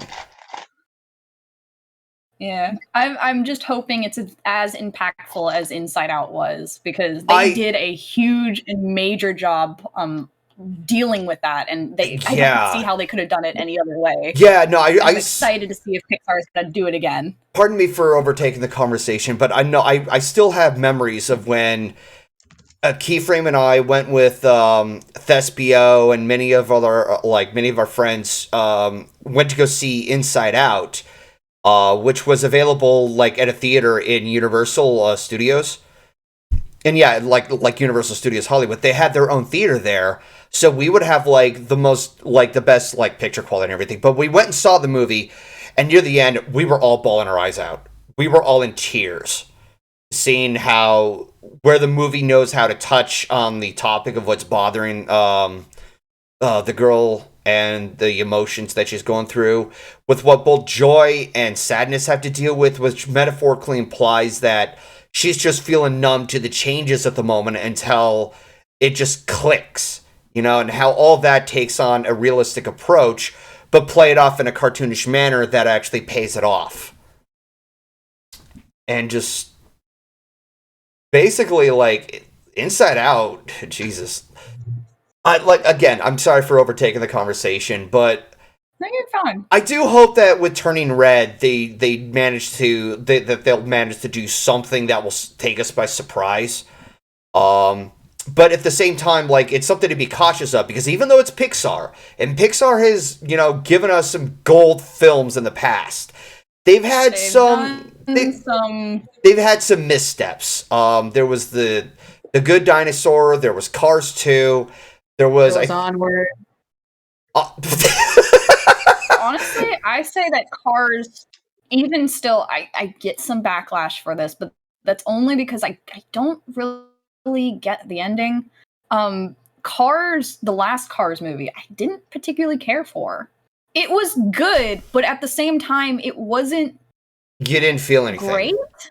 I didn't feel anything. It was like, okay, like I get that he's now becoming the teacher, but at the same time, it's like, you're like, that's I feel like it? it was a little, that's it. Like, is there nothing more? When I saw that, I thought that they were gonna hint something that maybe at some point there would be like another Cars movie that's passing the torch with the new car that Lightning McQueen was having by his side, until she like trying to like find the right words while like just going through my thought process. Right. Yeah, I just like, not necessarily a cliffhanger, but something that would leave something a little open for a future installment. But right. G. Nickel did say this: Cars 3 basically what Cars 2 should have been. You know what? Not gonna lie. You might as well call Cars 2 just the, you know, secret agent Mater thing or whatever it was. It was funny, but not. It didn't level up to the other Pixar entries. It was an unnecessary film, but in the end of the day, I did get a chuckle out of a few of the jokes. Oh yeah, no, especially the shoot. Ah, shoot. Yep. No, I didn't mean that. Command acknowledged. Launching shoot. Just... Also, if I may as well, one thing that I will point out about the about Cars 3, I think the reason why it may feel a little bit like that is that technically the movie is more of a tribute piece to Paul Newman. Since technically Paul Newman didn't get a chance to really give it his all in regards to the last Cars movie. The first one anyway. Because he did pass away after that film. Unfortunately. Unfortunately. And George Carlin. That too. So that movie was in essence sort of just... the third movie was in essence kind of their way of saying, look, Paul Newman really did an amazing job as an actor for us, so here's a movie basically focusing a lot about his character and how and his impact on Lightning McQueen and technically in essence Owen Wilson. I mean, the fact that they used 25 hours worth of audio of Paul Newman that he recorded for Cars 1, not even lying about that, he recorded that much audio. I can kind of see the movie being more of a tribute to him than anything else. Okay. Yeah. So, getting back to how I feel about with Turning Red, like, I do hope that it's good. But it's also something to be cautious of because, first of all, this is one of the 2 movies that's being released next year, which is alongside with Lightyear, another film in which I'm absolutely ecstatic about. Super excited for. Yeah, and prior to that, I haven't been up to date with a lot of Pixar movies. I did hear that Luca was good. I did see Onward. I don't know what other Pixar movies have been coming out. I've been losing track. But we've seen that there have been a couple... Good. Good? No, I was agreeing with you. Luca is good. Yeah. But it's kind of on the lines of where Pixar and Disney are just throwing everything against the wall and hoping it would stick. To which, in this case, Pixar is kind of following this path with Turning Red and Lightyear. Whereas, the remaining of this year, Disney had Raya and the Last Dragon, which, when it first came out, it met with some good praise, but then afterwards, a lot of people look back on it and not like it that much. But I've been hearing a lot of positive things about Encanto. Yeah. Oh, I definitely want to see Encanto, and it totally has nothing to do with Encanto. Go ahead, Panda. I'm sorry, I keep jumping in when I forget that my audio is a little left behind. No, it's okay. I'm excited for Encanto as well. I have not seen Raya and the Last Dragon, only because I'm trying to mentally prepare myself, only because I can't unsee it. The dragon has the same face as Elsa. It's the same face. It's the same face. A literal Tumblr artist literally overlaid the face of the dragon over on Elsa, and it's the same face. Damn it, Disney! Something went off about the dragon. Damn it, Disney! You're not supposed to be this lazy. Yeah, you can tell how many... there's only so many times that Disney can use the same facial cookie cutter until it wears thin. Get more creative. So... Go ahead. Sorry, go on. I was just going to say, and people complain about quote-unquote Cal Arts faces being the same. What about Disney and its obsession with Elsa? I do hope that, because, I did look at the trailers for Encanto, however you pronounce it, and the main character's face, the main character's face is dramatically designed different. It doesn't look like Elsa. Thank God. Please, stop the cookie cutter bullshit. Yeah. So... It's that's the only reason I'm slowly trying I'm pacing myself on waiting for this movie, because...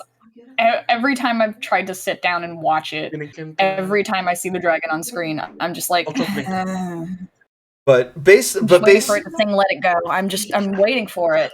Yeah. So based on what you've been saying about Turning Red, I do hope that it gives us something. I hope that for the most part it's entertaining. It's always good to have positive thinking, but not set a standard of an expectation where, I hope it's better than what the trailer provides, because that's setting yourself up to shoot yourself in the foot at what you're about to watch. Yeah. Ooh. Now, for a side tangent, and then we can move on. Go ahead. About Lightyear, I'm just waiting for everybody on TikTok to simp over Buzz Lightyear. Thank you.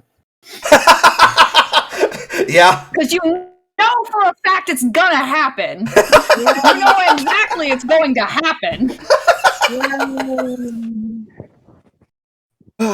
All right. Who hasn't delivered their thoughts on Turning Red yet? Me. Oh, go ahead, Sleepy. So as someone who's born and raised in the early 2000s, this was a fucking treat. This shit was a treat, bro. I noticed some references to Lisa Frank, some fucking peace things, and Mei Mei is such an extra kid, and I love her for it. Like the short hair, the glasses, the hairpins, the fucking talk to the hand stickers. Oh my god, this movie, in terms of the 2000 aesthetics, is It's just you. yeah. Not to mention her friends who like to beatbox. Yeah, the Tamagotchi one especially, bro. I had several of like Tamagotchis back then, and the sheer fact that she had like these fucking belt buckle fucking backpacks is just like what? Why did they decided to make a movie about me in the sense? Why does I'm it waiting for the scene. Because you I'm needed waiting your for the scene debut. where- Apparently. I'm waiting for the scene where they have the kids playing drums with their pencils on the desks. I'm waiting for that. Yes, I remember that Will send shit. me miles. Dude, that was annoying. that was back in the high school days. Like, I would do that shit and piss people off with it. No, I had that going on in middle school. Middle school and high school. And in high school, in high school, people actually toned it down a little. Also, just the sheer fact that this movie is centered around, like, Panda basically said it best, like, this movie, while also talking about puberty, also centers around anxiety.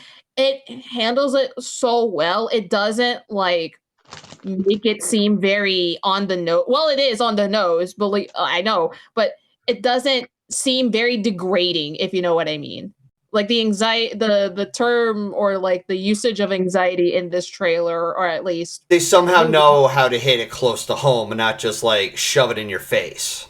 yeah, like, oh, did you know this girl has anxiety? Oh, gee, I wonder. But it's just like, yes, you can make a serious topic more dark in terms of like writing, but if you're going to do it for a family-friendly movie, you have to do it in like just the right amount, and this movie does it.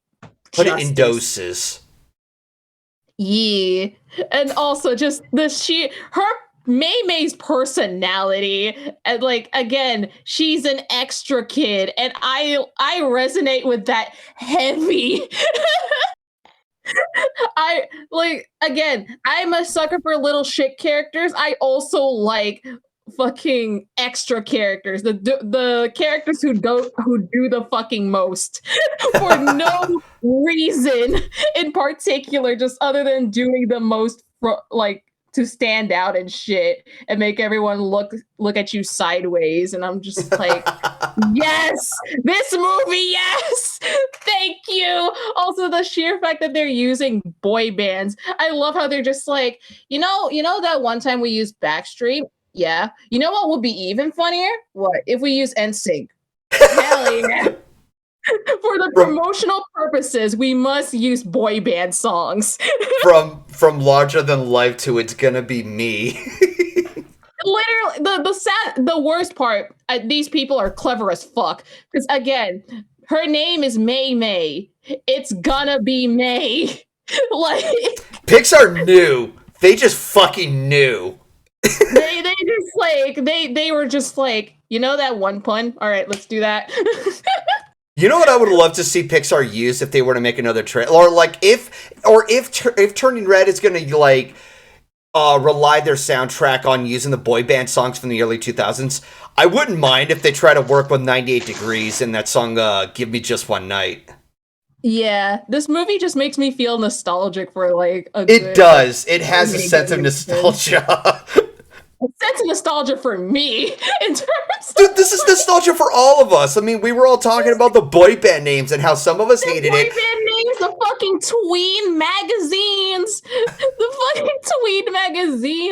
that shit, and just like the amount of like friends that were trying to be there for her, and then you have the helicopter family. Like, nope. I did not think they would make this movie, but here we are, and I feel happy. Like, this is one of the few times where Pixar actually hits me in terms of music, in terms of like movie quality, because Onward was okay, but this one is just like, yes, give it to me. Come on. Give me all of that Y2K nostalgia. I'm here for it. Give me all of that. I'm born and raised in that. Give me it.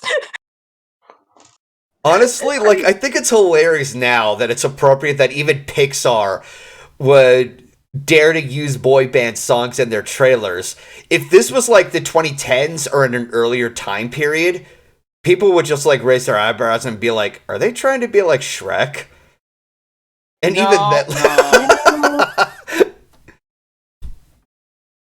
No, last time they tried to be like Shrek, we got a certain movie. Oh, well, okay, I didn't mean to go there, but yeah. You know what I mean. Yes, I know what you Do you know that mean. they're trying to reboot Shrek? Yeah, I heard about The that. first original. That's just so much no. It's like, how do you reboot a classic? What? Carefully. Ask Disney. I'm wondering if they're going to keep Slowly. it PG-13, like they, or if they're going to keep all the same jokes, or if they're going to dumb it down.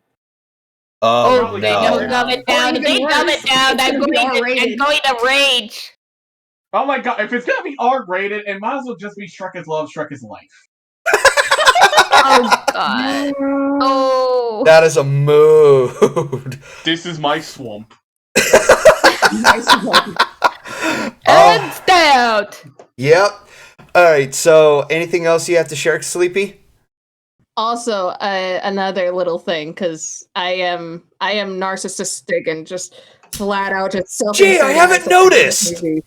But the plushies in the room! The plushies in the room, yes! I love it so much. Like, this movie gets me somehow, in some way. Okay. Yeah, I'm done. I'm good. Okay. Pat. Misty, have I you, just had to. Misty, have you, had anything to say about it? Turning red looks an awful lot like Inside Out, only it's external external environment that we're focusing on rather than inside someone's mental thought process. Because with internal changes, it is stimulated from our external changes. Not everyone is going to react the exact same way. Some people can look at something like puberty and be like, "Oh, okay, this is normal. I was told what this is." And some people who probably did hear it but dreaded it happening will. I'm getting stuck on my word. What is my word?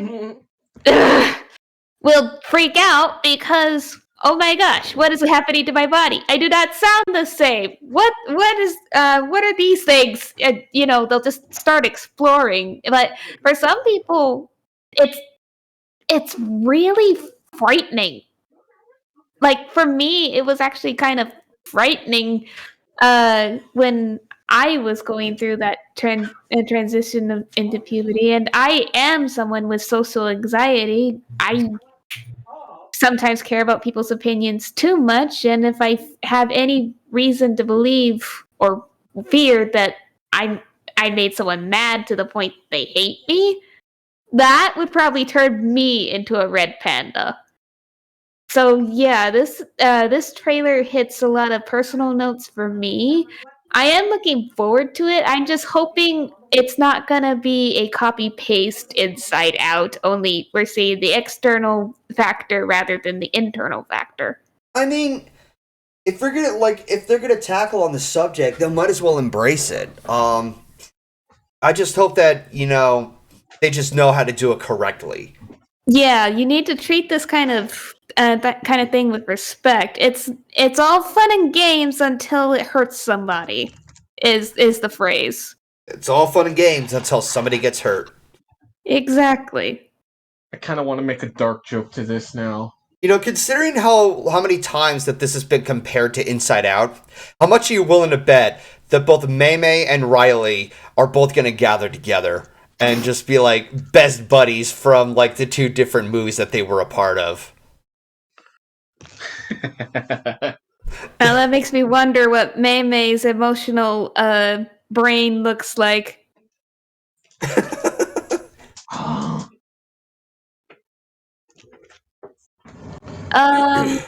I don't really have much else to say other than yes, I'm looking forward to it. No, I don't think it'll be exact copy of Inside Out. I'm just hoping it won't be so much that it's distracting. Okay. I just like at the most, I just hope that the movie is fun. Yes, it needs to be fun. Of It needs to be well, of fun. course- It needs It needs to know how to deliver and everything. Like with our again with what I said on our end, try not to set your expectations over the roof because that's setting yourself up for failure. Oh, I'm not expecting anything. I try not to expect anything out We of try a to movie. hope. I might hope, yes, but I don't expect it to be like something. I don't expect it to be exactly like Inside Out. I expect it to be its own identity. It's just will the message carry forward? Yeah, and I do they have a lot going for it in that regard. And personally, I'm pretty hopeful for it, especially given that it's under Pixar's hands. And obviously, take this with a pinch of salt because, like we said before, they've had a couple of missteps in the past with The Good Dinosaur and Cars 2. So, with that in mind, I think a lot of us have kind of reached a dead end with what our thoughts are for the Turning Red trailer. Wow, that was a Turning one. Red? Are That you is about to murderise us? no, that was a 180 Yes, degree turn. I love the sequel to Up. Turning Dead. I love the sequel to Walking Dead. Oh god! Oh my god. Okay, let's move on to Dune. We're fucking. And this is where I jump out because I have not seen Dune. I mean, even for those who haven't seen Dune, we could talk about what's good about it. Well, I gotta jump out anyway. I'll see All you right. guys later. All right, have a later. good night. I'm pretty sure that the rest of us we remember seeing Dune. This movie has a lot to offer. So I suppose I should first start off by somewhat giving a bit of a backdrop because there's a huge background behind, not just this movie, but what was around prior whenever it comes to the Dune franchise. So, God. short history. So short history, Dune was first a novel in, I think, 1966 by Frank Herbert. And there was some sort of analogy. It was said to be unfilmable. Yeah, for a while it was said to be unfilmable. Production-wise, there have been ideas tossed around in the 70s. Finally, in the 80s, there was a green light to have David Lynch produce and direct the film, only to find out that the movie, while not necessarily terrible, it has a lot of problems. Yeah. And it has not aged well. Even back then, even some critics hated it. Even David Lynch admitted that he regretted the film. But it's not entirely his fault. He also had some restraints from Universal when they had the rights to the title. And I'm hearing somebody laugh in anticipation. Nah, it's something.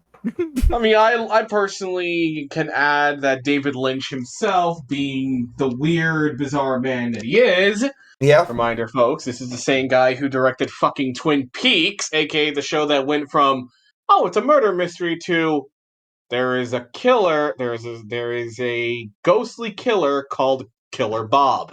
Okay. Oh, yeah.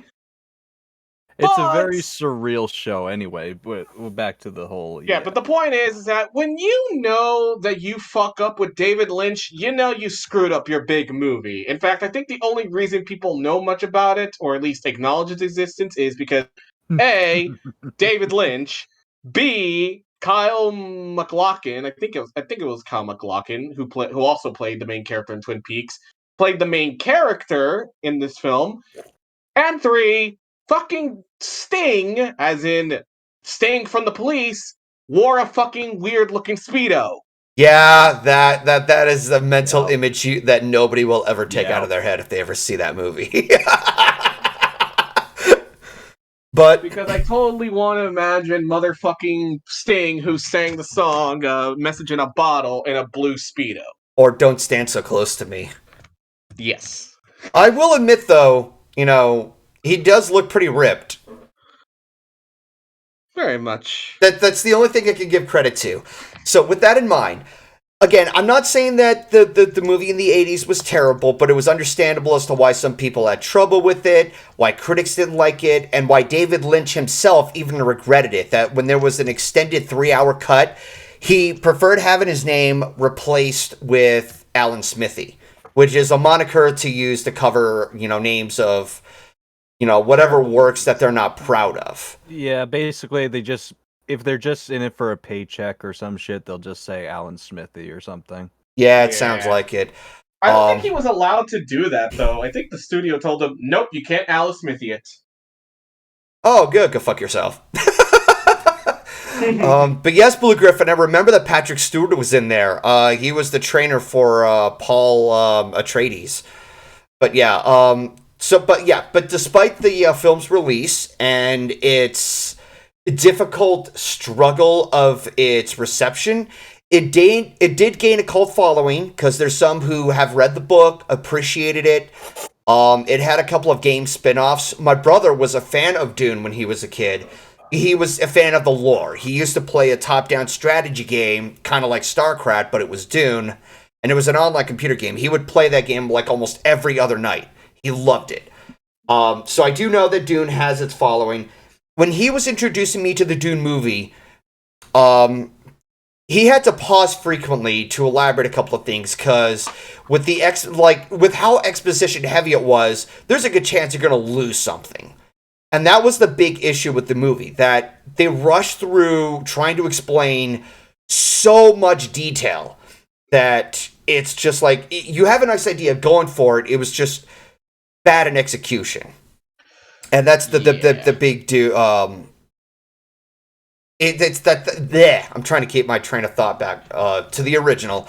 I still remember, the movie begins with, a spacey background, and a woman appears saying, this story takes place in the year 10,191, which, if you ask me, that's far to take your story in. Holy shit, dude. 8,000 years in the future. Yeah, exactly. God damn! Wait, no, what was it? 10,000 what? 10,161. Yeah, so 9,000 years in the future. Let's also acknowledge that before David Lynch's adaptation of Dune, there was also one adaptation that was going to be made, that was going to be directed by Alejandro Jodorowsky, who's probably best known for making the trippy as balls movie of The Holy Mountain. He had a plan to make huge elaborate sets, a very impressive score that was either going to be made by Pink Floyd and later on switched to the French Zuel band, which is progressive rock style that they are famous for, called Magma, and he also had plans for his son to play the character of Paul. However, the project ended up being so vastly big and incredibly ambitious, the studio basically looked at it and said, yeah, no, and basically killed the project before it even got a chance to even be made. But that project developed a huge cult following that a documentary was made, and everyone agrees that had we actually gotten Jodorowsky's adaptation of Dune, it probably would have been as equally beloved as this Dune that we got now. Yeah, so as we approach this new Dune movie, I will say from experience, when I was watching parts of Dune, I can't, speak for all Dune fans, but I will say that whatever kind of lore that they would elaborate on, this movie does a really good job, at least in the first half, laying things down, laying down the exposition in a very natural progression. Okay, it says it takes place in the year 10,161, and we're taking place in this particular planet, as we're introduced to these characters, and then we're with that being the House of Atreides, and then we're introduced to the Harkonnen and what planet they're from, and seeing whatever it is they're trying to do. Because we learned that basically the plot of it is it's somewhat of a chosen one sort of narrative, but it's also two separate families who are fighting to get control of this substance called spice, which is it's an enhancement type of drug for like both your mental and your physicality. So it's with no surprise that they're very aggressive over trying to obtain that substance. It's also apparently the only substance in the universe that allows for intergalactic travel. So you can see why these two families can be really at each other's throats and why there's so much trust issues involved. So they had a lot going forth with this, and not to mention they really know how to create atmosphere. Yeah. Something you want to add, Ryley? Okay, so we might as well just get my whole thoughts on the movie out of the way.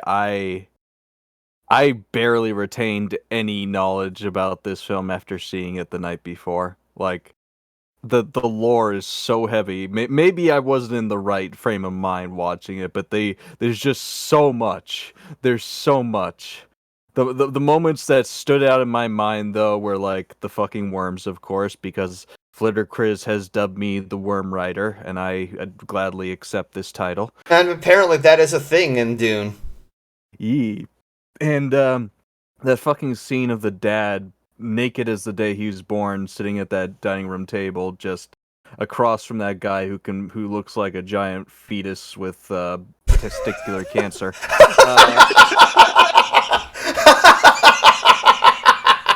I mean, the most hilarious thing is that the father is played by fucking Poe Dameron himself, Oscar Isaac. Yeah. And he's playing opposite of this giant levitating fucking giant Scrotum. fucking cancerous form. Yeah, that's the Baron for you. Cancerous tumor. Played by no other than motherfucking Stellan Skarsgård. But Stellan Skarsgård is a good actor, and that's the thing about this movie. It has a surprisingly good cast too. Like it has Stellan Skarsgård, it has Oscar Isaac, it has Josh Brolin.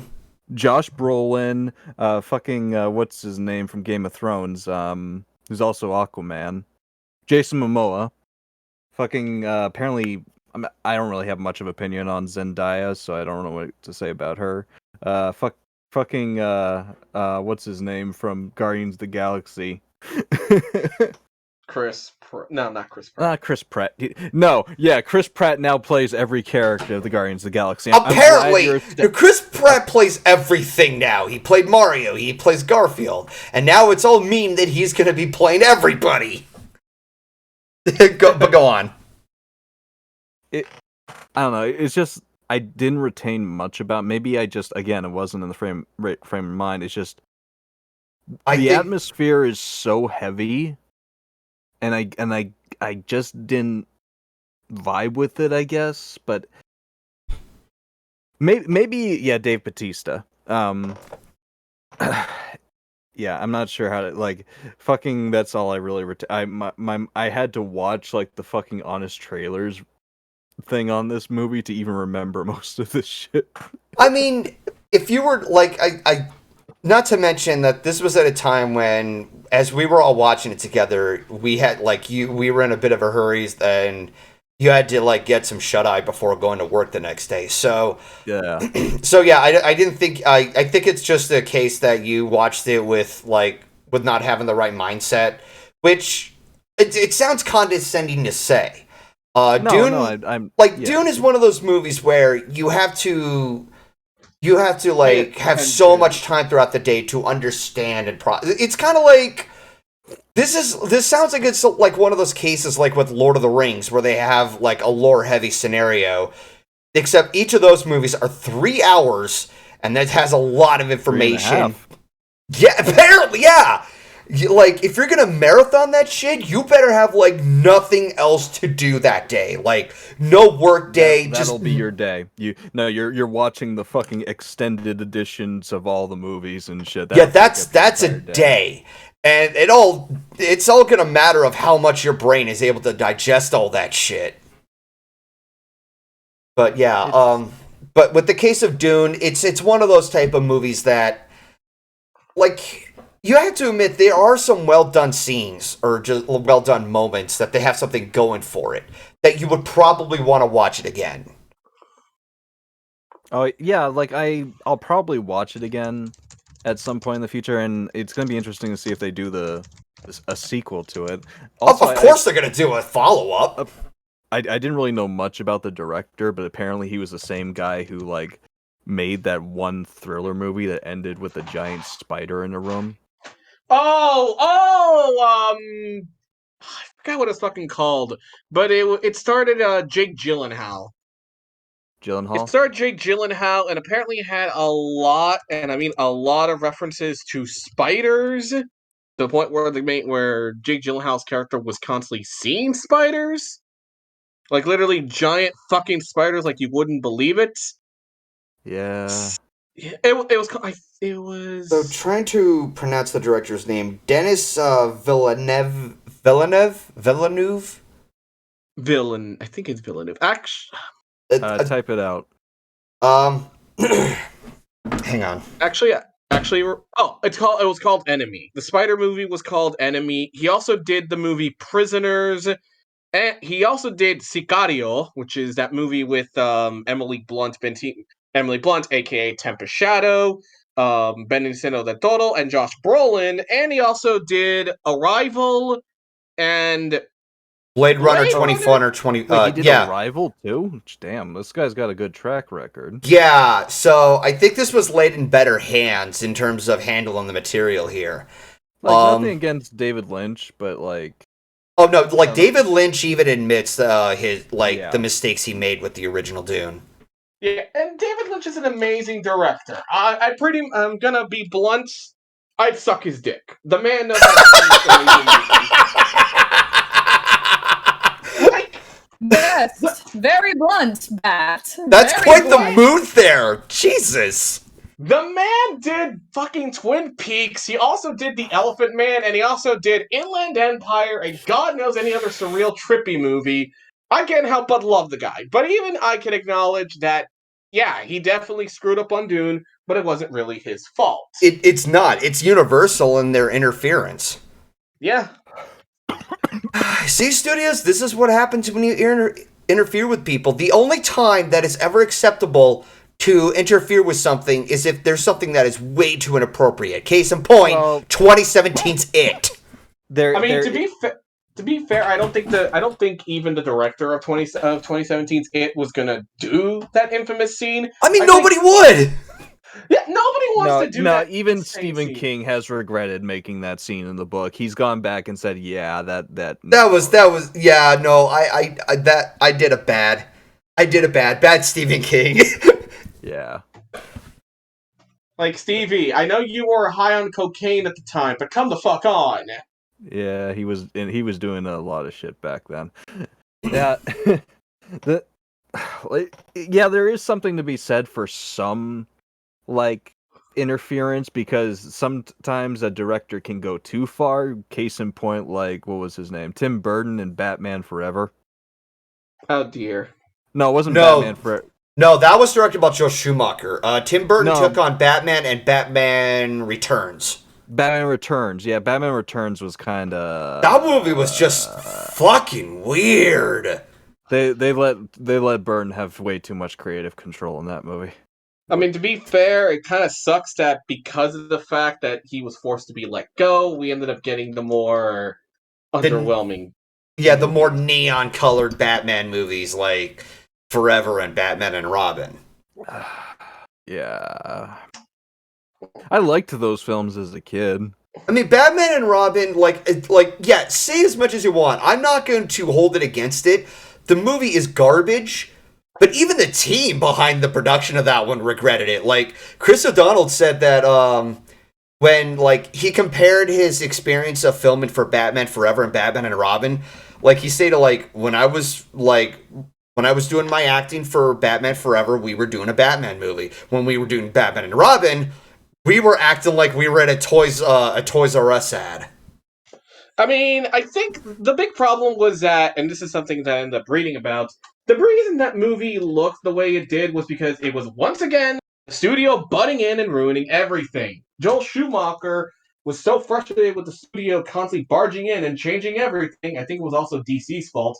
He just basically said fuck it and just decided to make the movie more of what looks like a toy commercial. Yeah, it's a 2-hour toy commercial, but also something else is that after the success of Batman Forever, Warner Brothers got so eager because they thought more about the money than they cared about the quality that they pushed them to release it sooner. So it got so rushed that you could tell that everything is just Gene Siskel said it best when both he and Roger Ebert reviewed the movie together. It's like launching 5 balls in a pinball machine at once. It's way too much to handle.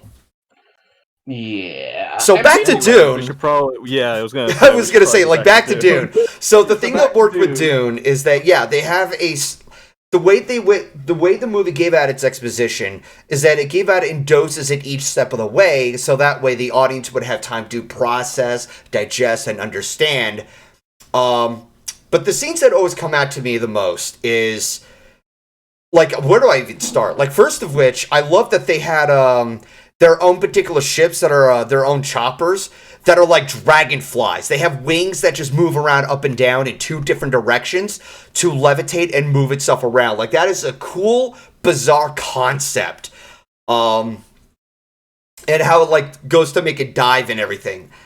Same, like, a similar thing with, like, their mechanics. Like, if they had to get a tank out of safety from collecting the spice, to avoid the worms, they would worms. They would use a blimp of some kind to lift it up, but we have a scene where they were going to lift it to safety, but one of the devices broke, so they had to use their Firefly choppers. I'm going to call it that, the Firefly choppers, and escort everybody on board and saying, "Damn the spice, get the fuck out of here." That is nobility right fucking there. Yeah, exactly. And, like, a side-by-side comparison, that was in the David Lynch film as well. There are some similar moments of what that movie had compared to what this movie had, but I think it was better, like, it did it better in terms of, like, stretching it out. There are some that actually do work even back then. Case in point, the box scene. And this is something that I remember from the original film, and as I mentioned this from my own experience, in the original, basically in the scene, Paul, who's the main character, gets called up by, I forget what the lady's name is, but she's related to Jessica. Either Jessica's mother or a sister or something. Correct me if I'm mistaken, but she brings Paul forward and sticks his hand inside the box. And what's inside the box is nothing but pain. If he removes it without her consent, he dies. Like, she'll stab him in the neck. Yeah. So that was also in the original film, and the way they gave out is pretty much apples and oranges. So in the David Lynch one, Paul gets brought forth by the voice. In the original, she calls him using the voice, and he feels like he's being dragged through. Like, there was a sense of acting right there, and that actually does have a good sense right there on how powerful the voice is. But in this new one, the way they play it out, and it's actually utilized well later on in the film. When Paul gets brought forth by the voice that she makes, the editing is showing his perspective being brought forth and being told to kneel. And it's like in the blink or a snap of a finger. Like, he's like unconsciously following the commands of what the voice is telling him. And then he responds with, "You dare use the voice on me?" Like, bitch, what? But you can see how powerful it is. And he's still trying to develop the skill because it runs in his family, the Atreides family. There's a moment where he's putting it to use, and he still has yet to develop it, but he uses it to his advantage when both he and his mother are captured aboard one of those not grasshopper, but they're Firefly choppers. She's gagged, and with good reason. He's able to use the voice to tell one of the Harkonnen members to remove the gag. As soon as that gag is removed, she takes over and uses the voice with saying, "Release me, kill these other people," to "give me the knife," and then she uses it to stab the last remaining member. Like, when you think about it, like, that is like one of the most... That is some good planning right there. It is, and the way the writing actually plays it out, like, you can understand how important that voice is. Especially if you're somebody like Paul, who's supposed to be like he's destined to be like a higher ruler of authority. Like he's got to be able to use that voice if doable. It's a matter of taking responsibility and stuff. It is playing up the whole Chosen One formula, but they do it in a very mature manner. But we learned that he still has yet to develop the skill, and not just right on the right at that moment where he learned this when he was in this predicament. No, like she actually gives a little criticism to Paul, saying your voice was a little too forced. He was able to make it work, but he still has yet to learn. So there's still development going on with him, and we see that there's a sense of growth and how it's put to use. Like, that was a new scene compared to the original, because I don't recall the original having a scene like that. Yeah, like, those are moments that stood out to me a lot in terms of how they handled what the original material was to the new material, to the current material, and how it's, like, reintroduced in such a way to which I personally enjoy this stuff more than the original, but again, nothing against the David Lynch film. It was better handled. Yeah, it is. But how the voice was handled, I'm not going to say that one is better than the other, because in terms of acting, because even the actor who played as Paul back in the David Lynch film, like, he played it off very well. It made it feel like he was being dragged against his will by the voice commanding him, whereas in the new one, it's just unconsciously following, whatever orders the voice gives. Mm-hmm. So I'll give them both credit for that.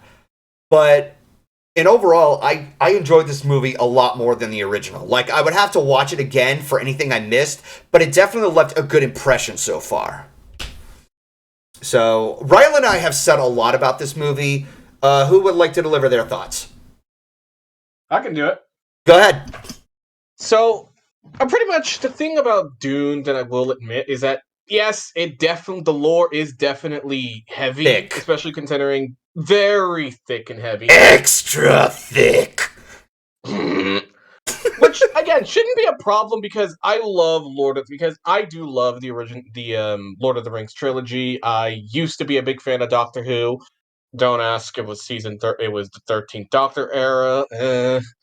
But this is actually kind of interesting, but I do think that this adaptation of Dune is moving in the right direction. The only thing that I'm hoping doesn't happen is that because of the success of this Dune, I'm kind of hoping that the next movie doesn't end up causing people to go, the first one was better. Because the same thing because it tends to happen with whenever a movie of this caliber releases. Because because you drop this movie that's been cut into multiple parts due to the fact that the weight of the book, you end up watching it, you love it, then you watch the sequel, then you watch the second part of it, and you're just left with a sour taste in your mouth. It happened with It 2. It happened with It Chapter 2. Mm-hmm. I don't think it happened with Lord of the Rings. With the Lord of the Rings movies, I think everyone agrees that The Two Towers was a good follow-up to the first one, but I know that the Hobbit movies had similar issues. I just hope that, because, like, I kind of have an idea of what's going to happen, I just hope that they handle it well. I mean, I'm hoping that too, but then again, considering the director's track record of surprisingly good movies, I've got some hope for it. Same. Also, one thing that I will point out too about this Dune, this is what the fucking studio should have done when they wanted to make an adaptation. Split the book into 2 parts. Okay, so in regards to that, sorry to interrupt for a second, I think this is at a time period where movies can be split into 2 parts. Aside from Lord of the Rings, there was also Harry Potter and the Deathly Hallows that got split in 2 parts. There's like a 2-parter with one of the Hunger Game movies. I don't know how well that handled, but it has that open freedom. Back in the 80s, I think things were different. Like, they had a much more restricted standard. I mean, I suppose, but I feel like they should have known a little bit better, especially after the example I'm going to use for this. The Ralph Bakshi adaptation of Lord of the Rings. Now, go ahead. Yeah. I know that some people do like Ralph Bakshi and such, and especially for his art style. And while I haven't seen the Lord of the Rings adaptation, I know for a fact a lot of people were critical over the simple audacity that movie, in essence, technically didn't even decide to balance out the fact that it was going to smush together the first book of the Fellowship of the Ring and the Two Towers. Instead, it just decided to crush them together and basically called it a day. And as a result, there was a lot of very awkward things, such as I think there wasn't a lot of development for Sam, aka the best character in the entire fucking book series and the movies. and there's just also the fact that many things, such as Arwen, were not included. Whereas with this adaptation, and the problem with the Dune adaptation of David Lynch, not just as well because the studio came in and ruined everything, it was the fact that the movie tried to condense a giant as hell book with huge in-depth lore into an hour-long film, which just doesn't work at all. This feels like The Last Airbender before The Last Airbender. Oh god! Oh, The Last Airbender. I'm gonna get so much crap for that. Oh, ouch! My favorite character is Ong. Oh look! It's Zuko. You can tell that it's him from his fucking face. Also, you fucking see, of all people, Firelord Ozai. Even though he's supposed to be faceless, at least until the third. I love how all the fighting is slow. Oh look at the Earthbenders about to shift a rock. Oh wait, they're just moving one fucking rock to somebody. Look, I have never seen The Last Airbender, but just the fact that that was done is a complete insult to everything that The Last Airbender stood for. And no, I do not give a shit that people did not like The Legend of Korra, and not how it, quote unquote, killed the lore. It still was rich lore that was butchered by the studio. I'm not just blaming fucking M. Night Shyamalan, because I heard that he actually tried, but the studio once again ruined it. But I'm still not giving him the benefit of the doubt. We went off such a tangent here. Holy shit, what have I started? I guess this whole podcast is just a giant can of worms all over the place, and we have to clean up after ourselves. Anyways, you were saying, Daph, about Dune? Like, as I mentioned before, Dune being split into two parts works. Because not only does it give it more development to the characters, well, that's actually the biggest point, but it also gives a huge more expansion to the lore. Sure, the lore is very, very expansive to the point where you're just left confused, but at the same time, it works as a result of that. And I'm very fucking happy to decide to just do just that. Have the movie be two films. Well, yeah, have the movie be two films, and just slowly build the lore as it is. And it doesn't come off as overbearing. Which I think that was the biggest problem that the original films had. Yeah, the exposition dumping. Yeah, the exposition dumping and the lore was so damn expansive that a lot of people would be put off. Whereas this movie just decides to slowly drop it in intervals and then just let you take in the atmosphere. I can just imagine some people in the theater watching the original Dune like, wait, could you repeat that again? I'm lost. And I know that some people are still going to be a little bit iffy about it because the lore is still very confusing and heavy, but I'm willing to give the movie the benefit of doubt because, hey, they're trying. And they did as much as they could, and I feel they did an amazing job regardless.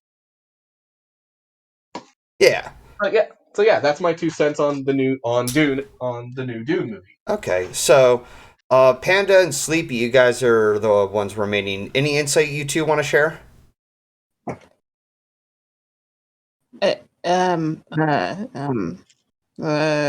Worms.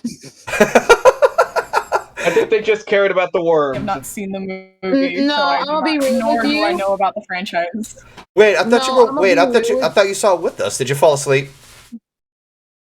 I think she fell asleep. Probably. Either that or my internet connection was trash. Oh, okay. Well, okay. But, We'll say from our perspective, it's a movie we recommend when you get the chance. But if you go ahead. Sure, but why not? I forgot one thing to add. Yeah. That score! Oh, the soundtrack. Yeah. I do not care what my former friend said about fucking Hans Zimmerman. He fucking knows how to build atmosphere. It's Zimmer, but yeah. Hans Zimmer. Zimmer.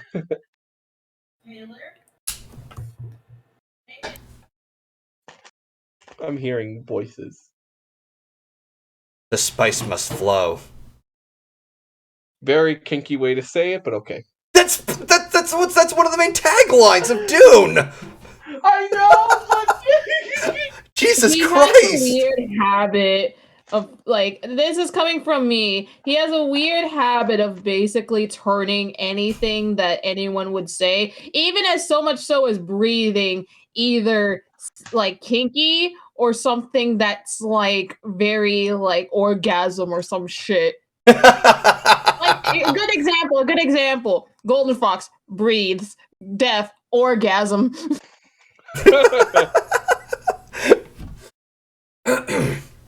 This is coming from me. the Okay. lewd succubus. All right, so considering that Panda and Sleepy don't have much to say about Dune, which is fine, the movie is not for everybody. Obviously, I kind of expect to accept that with any title that we stumble upon. Have we left out anything else? Nah. No. I don't think so. Nah. All right. We good. So I think the next topic is just the Q&A. All right. All right, so yeah, let's go ahead and go straight to that. And upon that, I await for people's feedback and all that shit. Ooh. So this podcast has been all over the place. I think a lot of us are exhausted. Yeah, there was me being loud for the past like next 2 hours, and then the last hour I'm just like, all right. She's exhausted. Well, Yeah. it's not even that. I just don't have any interest. Oof. Oh, okay. Yeah.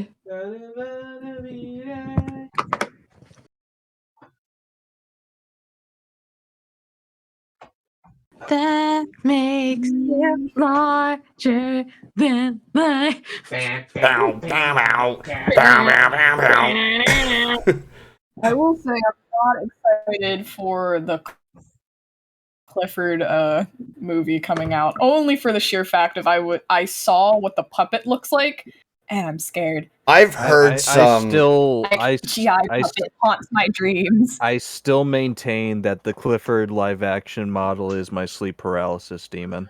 Okay, how bad is the Clifford? I've heard that it had.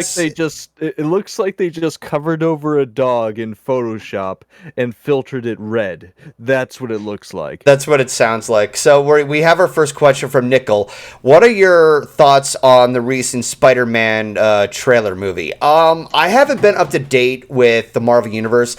I'm also going to be called heresy for this, but I still have not given the chance to watch any of the Tom Holland Spider-Man movies. The only time I saw any Spider-Man Tom Holland in was outside of that, like Captain America Civil War, Avengers Endgame, and what was the other one? Infinity Wars. Infinity War. And I loved how he was written in that. I did hear recently that Tom Holland is going to be stepping down from playing the role of Spider-Man. But He basically said if he's playing Spider-Man past 30, then that's a problem, he thinks. I kind of see that because Spider-Man is supposed to be a very young person. So, here's quite the question. What movie is worse, Dragon Ball Evolution, The Last Airbender, or the Emoji Movie? Yes. Yes. Emoji movie. Emoji movie. The movie, because as bad I will watch through those other movies if I don't have to see the Emoji movie ever fucking again. Here's the thing, though. The reason why I choose Emoji Movie, because as bad as Dragon Ball Evolution is, it has one redeeming quality.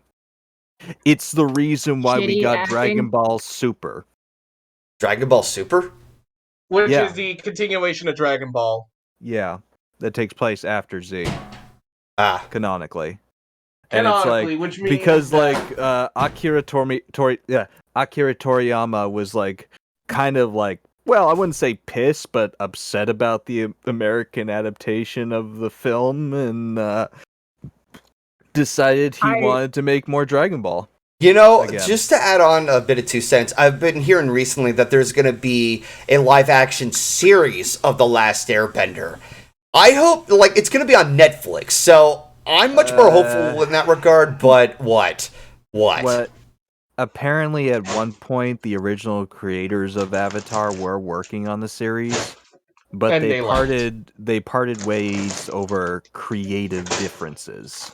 Oh, boy. basically. That's totally gonna be fun. That's a mood. Yeah. There's been rumors that apparently like there's gonna be like sex and shit involved, and it's Oh, God, no. Yeah, just like, what the fuck? No, Oh, God, apparently it they're will gonna not come age up off. the It will not characters come and off. Oh, God. Okay. But Mind you, Netflix- my knowledge on this film is like a year old, so I haven't really heard anything else since then about it. It's like the fucking If they Death Note turned movie. avatars into fucking cuties. I swear to God. No. Or skins. Please, God, no. Eh. Just no. Okay, let's go to the next question here. What inspired you to create your own OC? I've already answered that question with my Pony OC plenty of times, so I'm gonna leave it up to the rest of you. I guess I could probably give my backstory with how I Yeah, created fire away. Deafhorse.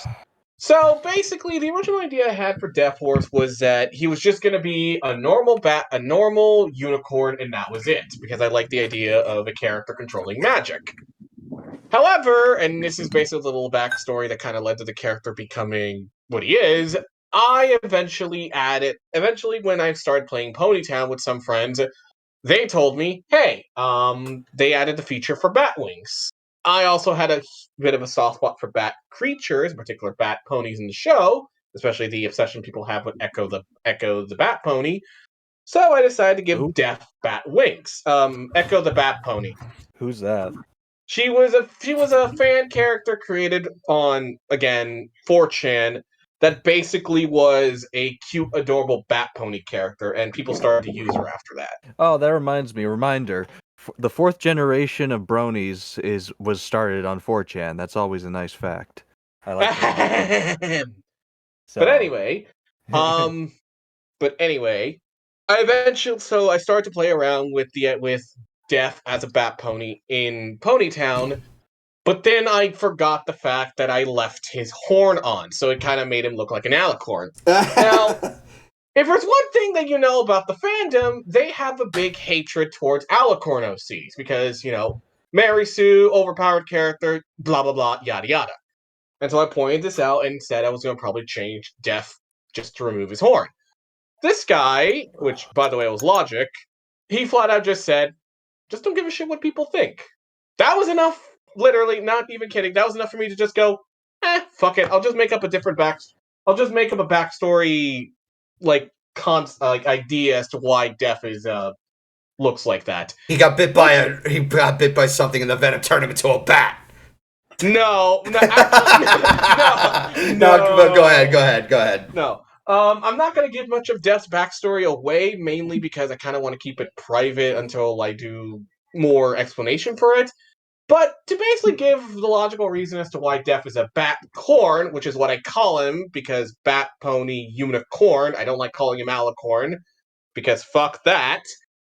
Death is a bat corn because of the fact that his mom and his dad's a bat pony and his mother is a unicorn. And while they had children before him, he's basically the youngest. And his sibling, like his older brother is a bat pony, his other sister is a bat pony, and his other sister is a unicorn.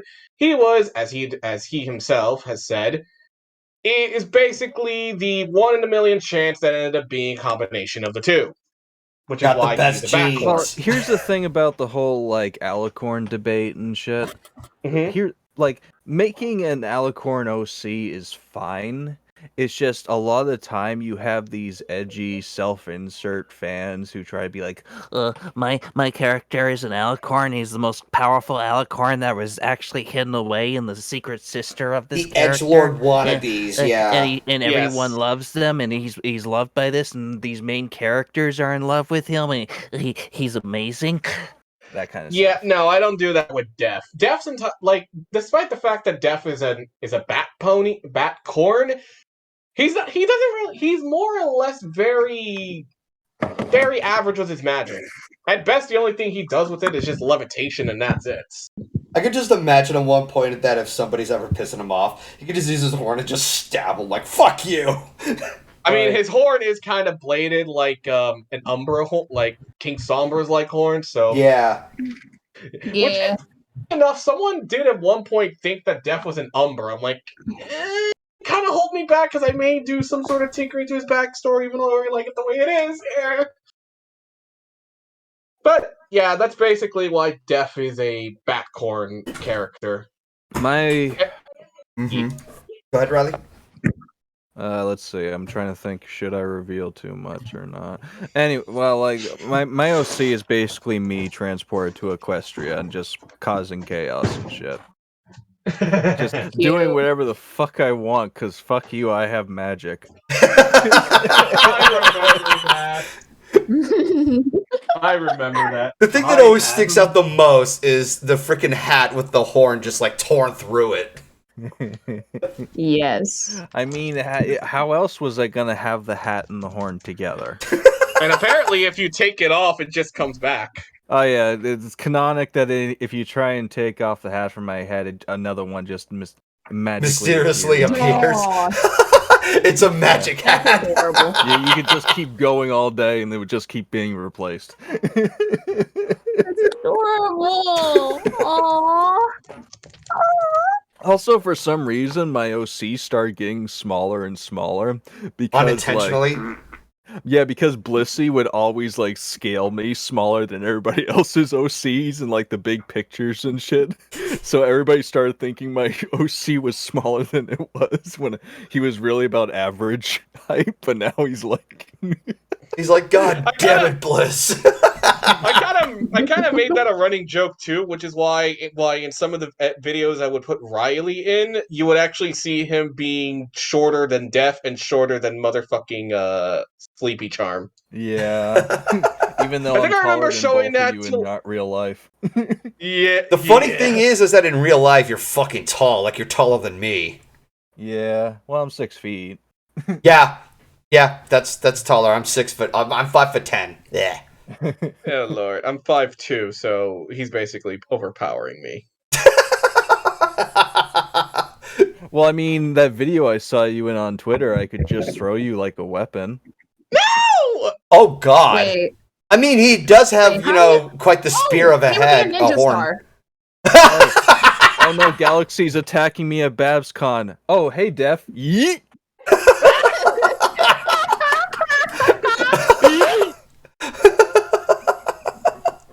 Ooh. Mine is. My I OC's don't have- backstory is way different. Go ahead, Sleepy. So mine is kind of okay. If you've known me for a little bit, and by a little bit I mean a long time, I redesigned my OC a shit ton. Oh no shit, really? I couldn't tell. Yeah. It's like a shit ton because it's like a process. You have to trust the process, and for the most part, the process was pretty good. But I came up with this, like, the reason why I went with the succubus horns is because I got sick and tired of just trying to draw like a unicorn horn in my OC. So I went with like not only a succubus horn, but also succubus horns, but also wings, like not like bat wings, like or demon wings, like angel heavens on the above kind of wings. So it's I thought of this idea where it's like a metaphor basically of Sleepy's design, where Sleepy's design is basically like she has an innocent body, she has like an innocent appearance, but the horns basically says that she's fucked up in the head. I noticed. And like one of the things that I thought of while doing so is like, what was it? Like you know those like hard eyes that she has, like with the pink shit, with like the pink eyes and shit. I thought about the symbolism for that, and it's like, you know the saying rose tinted glasses? Mm-hmm. That's literally what she has on. So everything is just like happy and go lucky and sunshine and rainbows when it's really not. in her like viewpoint, I guess. But Sleepy's OC was kind of like a tricky, because originally I had a weird kind of design where I basically have Sleepy have Corella DeVille kind of hair. And that's been like a good design trope for the past couple designs that I had. But yeah, like the design that I have, I'm pretty okay with, because it's simple, it's cute, it's literally a Neapolitan ice cream put together in a pony OC. But Okay. yeah, it's good. And also I thought of something that's kind of weird yet very anime self-insert kind of thing for Sleepy's eyes. Yes. If her heart pupils dilate, not her eyes, not her average pupils, her heart eyes, you're fucked either way. If her heart eyes dilate, you are fucked. Because she like, it's not even like an alter ego thing. Well, rarely it goes into that, but it's like, I thought of like how she would go ape shit the moment that happens. Either that or she would just be more hornier than a girl wanting to be bred, basically. Oh. Jesus. Yeah. That's a so terrifying that's what I thought. for Sleepy. All right. That's what I thought of. Oh, look, guys, we have. Is that a Vlad I see in the chat? Hold on. What? Oh, hey, Vlad, how are you? Only Galaxy Hey. would immediately change the conversation like that. The Hey, media Vlad. monger? Is that who Vlad is? The media monger? Yes, sir. Okay. I'm just imagining Galaxy being like fucking Ryley going Vladdy Daddy. No, that's his territory. Watch, we're gonna say something that'll get him to just barge in the call. Def, I'm gonna fucking kick your ass! Fools and morons, all of you.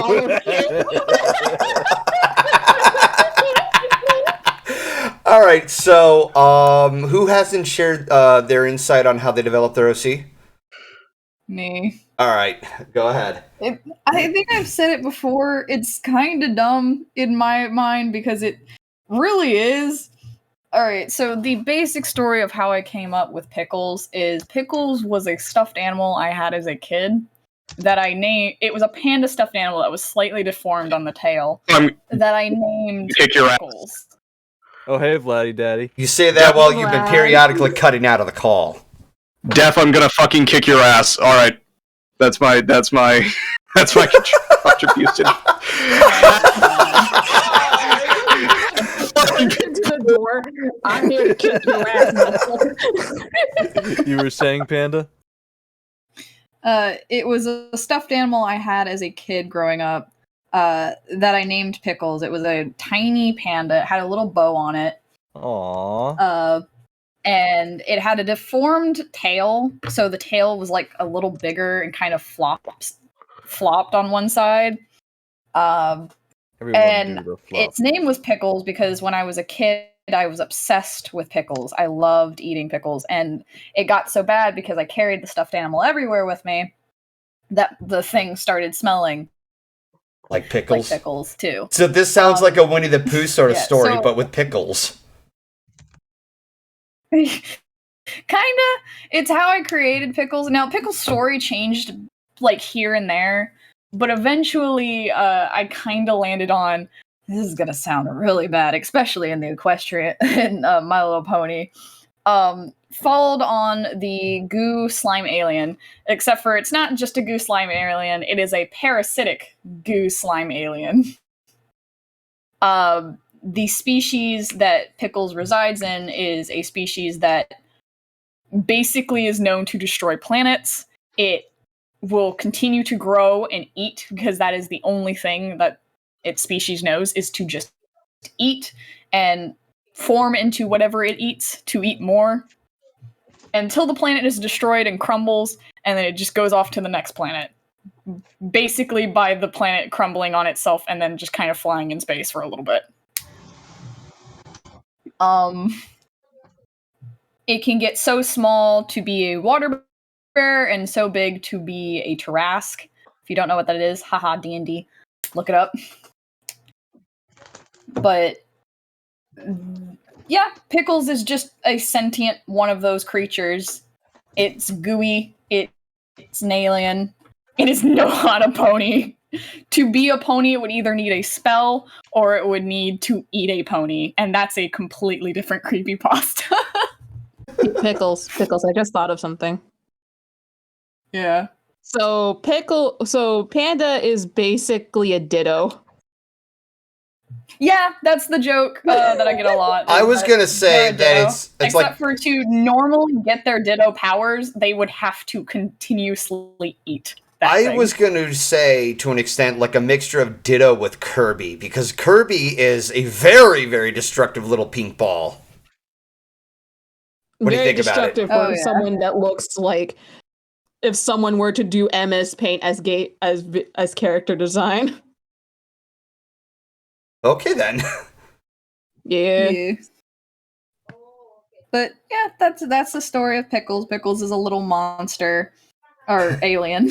Something like that. I mean, I still find it hilarious with whatever little, like, I still remember there was a little sketch comic of your OC meeting my OC, and, like, it's hissing at me. It's That's like, being turned into a TikTok now. It's like, I'm like, Don't worry, it doesn't bite.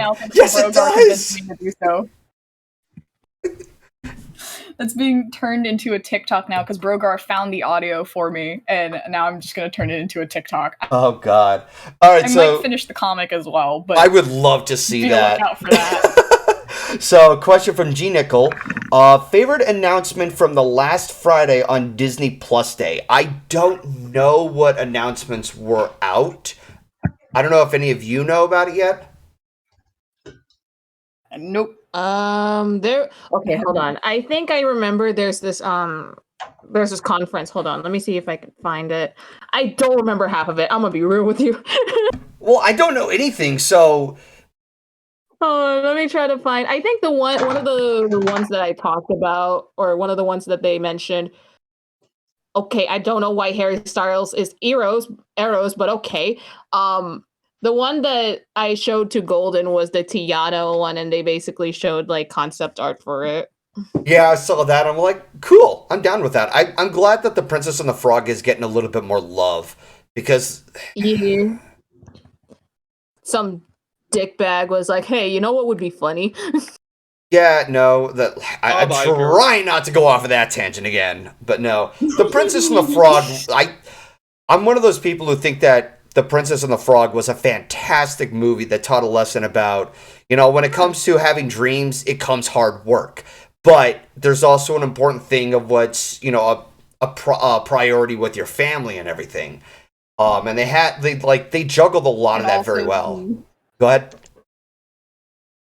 And also the overly spoiled rich character is not an asshole.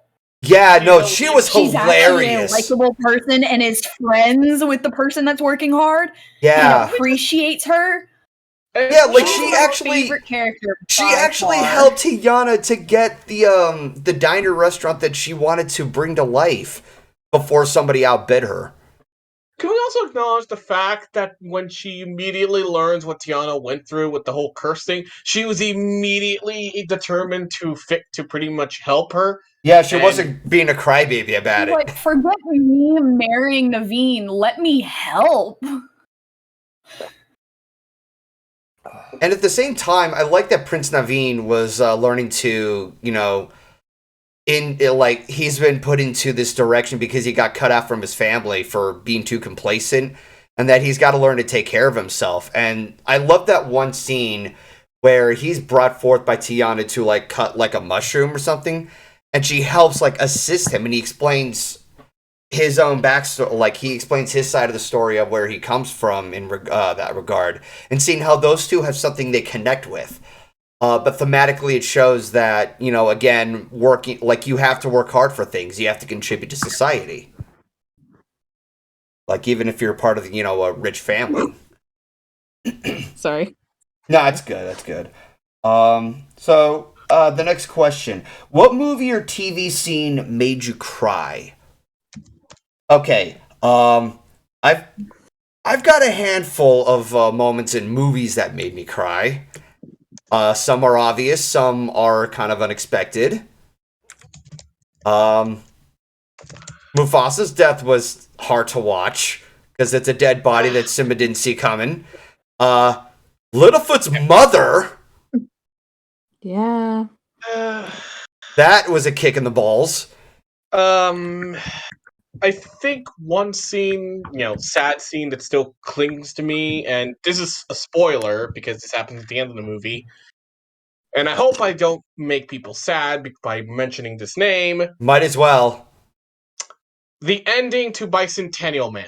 Oh god, that one. Oh man. It's so existential, Jesus. It is. And that movie, like, that movie was also left underappreciated. Like, I don't know what it is that the critics had with it, because Was it because they thought it was just a typical Robin Williams movie, misinterpreted, like, with Click? Because I know people hated Click because, oh, it looks like a typical Adam Sandler movie. And then you have the fucking heartbreaking moment with, like, Henry Winkler and Adam Sandler. It's like, I mean, they should have seen it by this point. I mean, there was Patch Adams, there was Good Morning Via. He's done dramatics. There was fucking Good Will Hunting, where he won the fucking Oscar for Best Supporting Actor. the other, in regards to Click, apparently I found out recently that the script idea was stolen from somebody else when producing the film. That is messed up. So they pretty much take the credit on that. And I'm like, no, like, that's not cool. But with Bicentennial Man, I never understood. Like, I tried to listen to the criticisms and nothing clicked. Like, it's the same bullshit with Hook. Why did the critics hate Hook? Like, that movie, like, even Steven Spielberg wasn't happy with that movie. Well, I mean, I like the film. I can see why some people would have certain issues. Like, the story can be kind of all over the place sometimes and shit, but I still love it. It's still one of my favorite Robin Williams films. Yeah. I think the reason that the Bicentennial movie, you know, hits hard, not just because of the obvious, Robin Williams, but just the fact that you see a character's entire journey trying to be accepted into society. And you can't help but sympathize with him over that. And then it ends with him finally being accepted into the world. At and the he last died. breath of his life. Yeah. But he seemed happy regardless, despite the fact that he dies. And then his wife decides to join him in death. And I swear, I felt like bawling when she just says the words, "See you soon." And you just see her hand slowly fading with his. And I'm just like, damn it, movie! Yeah. Okay, so there is a certain scene in a TV show that made me cry. I don't know why it just came to my head, and it's probably gonna be very different from all of yours. All right. Is it the one I'm thinking it is, Ryley? Because I think I know which one it is. No, probably not. I don't think any of you can guess this one, honestly. I cried at the ending to Tenchi in Tokyo. Tokyo. That's a name I haven't heard in eons. Yeah, remember Tenchi. I remember Tenchi was on the same lineup with like Dragon Ball Z and Gundam Wing from Toonami. Oh yeah, it was like everyone's first introduction to harem anime, basically. It was my introduction to fucking anime. Oh yeah, Toonami was gateway for anime in general for I mean, 90s the big... kids. Sorry, I mean, remember, the big flagship anime from it was Cowboy Bebop, so... Cowboy Bebop was Adult Swim. Oh, what? Really? I thought it was... Yeah. Yeah, that was Adult Swim. You know. Huh. Thanks for the clarification. I did not know that. I remember bawling my eyes out at the ending to Tenchi Muyo and not Tenchi Muyo, Tenchi in Tokyo, one of the other spin-off series of it, and that probably hasn't held up in age. I haven't watched that series since then. I don't know why it just came to my mind that I cried at bawled my eyes out at the ending to that series. I'm actually surprised you mentioned that because I was expecting the ending of My Screw Up by Scrubs. Oh, that one too was a oof. John I C. McGinley did remember- Yeah. I cried when I watched the first few minutes of the My Little Pony movie 2017. Really? Yeah, because When Derpy sacrificed herself to save Twilight. no, yes, me too. no, just the beginning part. Well, yeah, but the beginning part, Lord I Derpy, was like, you save us all. Derpy Good Pony. but no, this is kind of more of a personal thing, and let me put like this: I was at the front of the theater when I watched it. Okay. When I watched the first few seconds, or at least the first 2 minutes of that movie, tears fell out of my goddamn eyes. Is it because of the fact you see Twilight having a panic attack about trying to... No. Can you guess? Can you guess another answer? Is it because the animation was so damn amazing? Yeah, but it's also 2D. I mean, that too. The movie's in 2D, which... I was bawling. I was channeling my inner GoldenFox. I was crying a storm when I saw that movie because I was just like, oh, it's 2D animated. Let's go. I could share feelings with you on that. Like, I started to get those kind of feelings in, like, the second half of the film, but I didn't, like, tear up. I just had, like, it felt like a warm welcome that I wanted to keep to myself, but I had to, like, let it out. Well, wasn't that animated in, like, Toon Boom? Yeah, it was. Yeah. Which, unfortunately, a lot of people take issue with that movie for whatever reason. Like, I don't know. Like, I saw a podcast video where there were a couple of guys talking about the racist themes in the recent My Little Pony movie, and then they talked about the previous one from 2017, saying how much they hated it because it was like the colors was too hard on the eyes, and they had a splitting headache from all the girls yelling out loud. Like, okay, first off, what the fuck were you expecting? The movie was targeted for 5-year-olds or so whereabouts. And second, it seems like a lot of people's eyes these days are too adjusted to CG. Remember that one, I think it was an IGN writer who said it was worse than the Emoji Movie. Yeah, that person...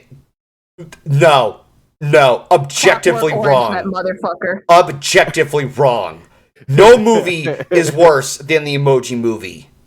Especially not the MLP movie. The MLP movie, like, I wasn't expecting it to, like, be like an Oscar-winning material, just... something fun for fans and, girls who would enjoy ponies. I'd say it's a solid 7 out of 10. Yeah, something like that. Go ahead. I'm gonna be real with you, Golden. That's kind of what I thought.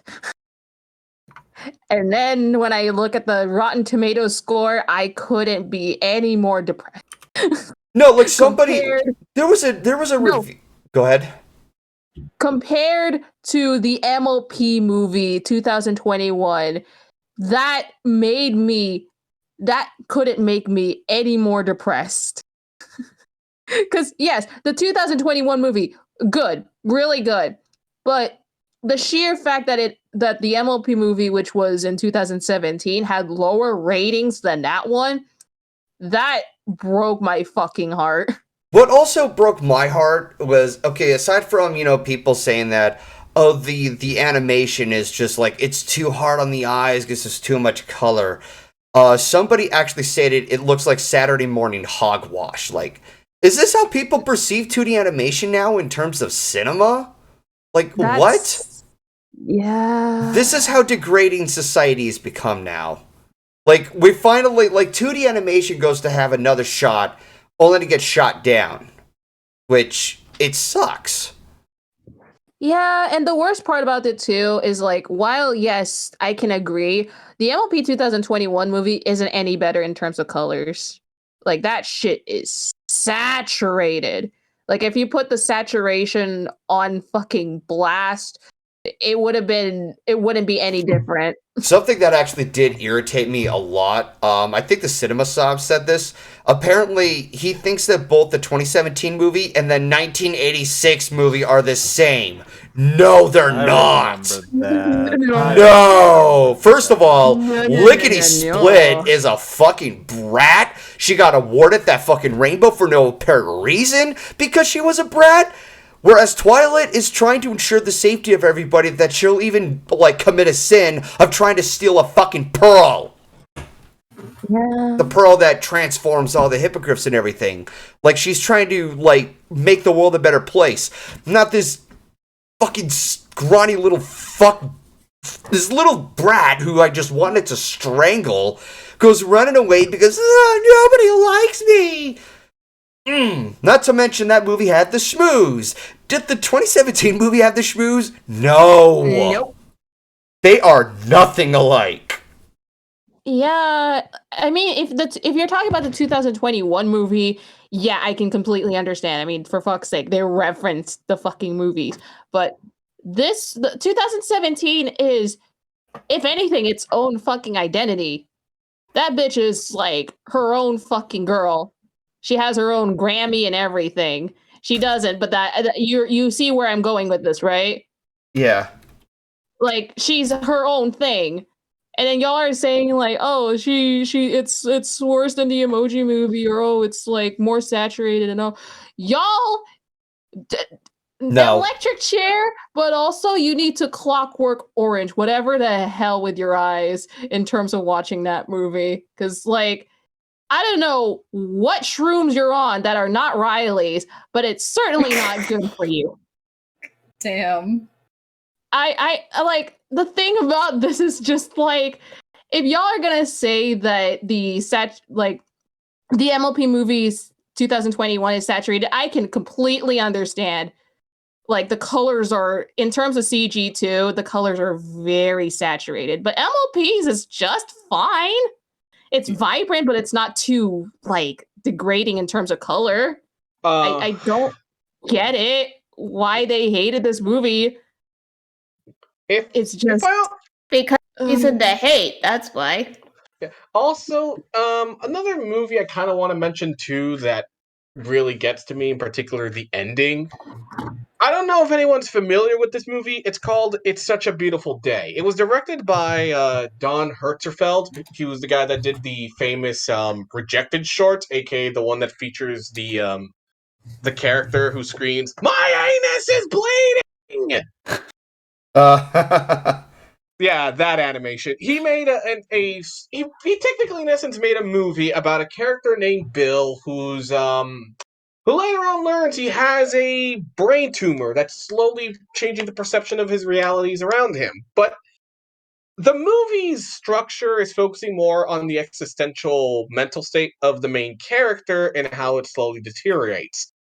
At some point near the end of the movie, he actually meets his father, who abandoned him and his mom. And even though the two of them do not talk, they actually spend a lot of quality time together. And eventually, at the very end, he just tells his dad, "I forgive you," and leaves. It actually really got to me, especially in the ending where it implies that Bill dies, but the narrator felt so damn attached to the character that he actually instead narrates that Bill did not die and instead ended up living and becoming immortal and outliving the cosmos.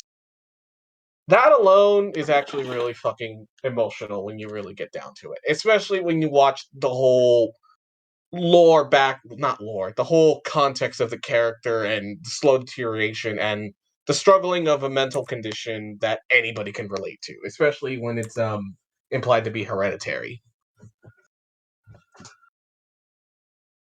I went quiet.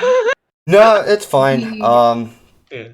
I'm looking to see if I can find any other questions.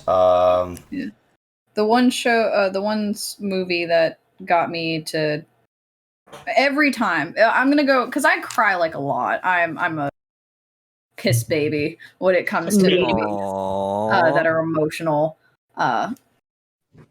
I tend to cry a lot, but one scene that tends to get me every single time, and without fail, the only thing that has to start is the fucking music. Is Baby Mine from Dumbo. Oh God. Oh. Oh my God. And it's just the beginning song. It's just the beginning music notes that immediate tears. Just. Oh wait, what about the fucking farewell song from The Fox and the Hound? Oh, I mean, you had to mention the one movie that makes me just miserable.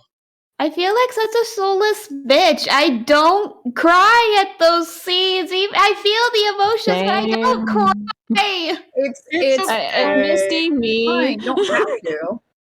The thing about Fox and the Hound that makes it so sad is just you understand, you kind of feel the pain for Todd and by some extension Copper, because they get to know each other like only for like what seems like a few days and immediately become best friends.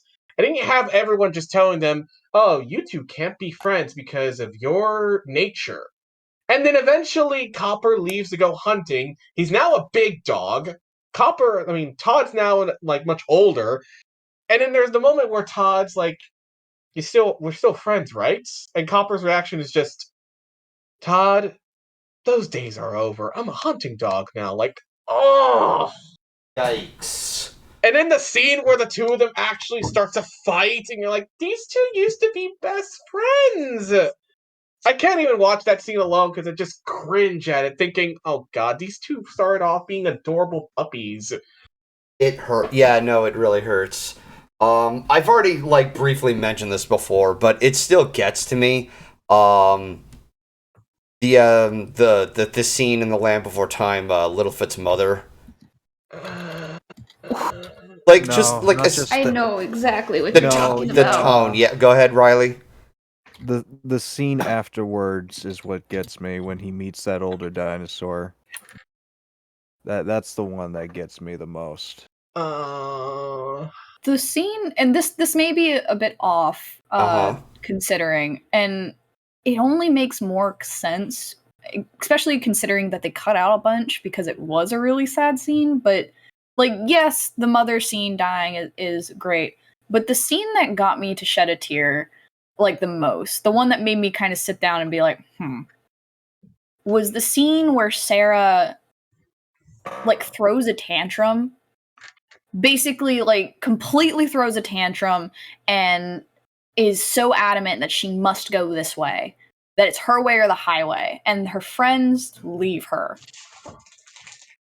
Now, there's a big scene that's cut out that they actually have like a longer fight with this, where it does. The original scene was supposed to be where Sarah does go on this long trek. She's not just immediately there. She does go on this trek by herself, and it's the face she makes when she realizes that her friends aren't going to follow her.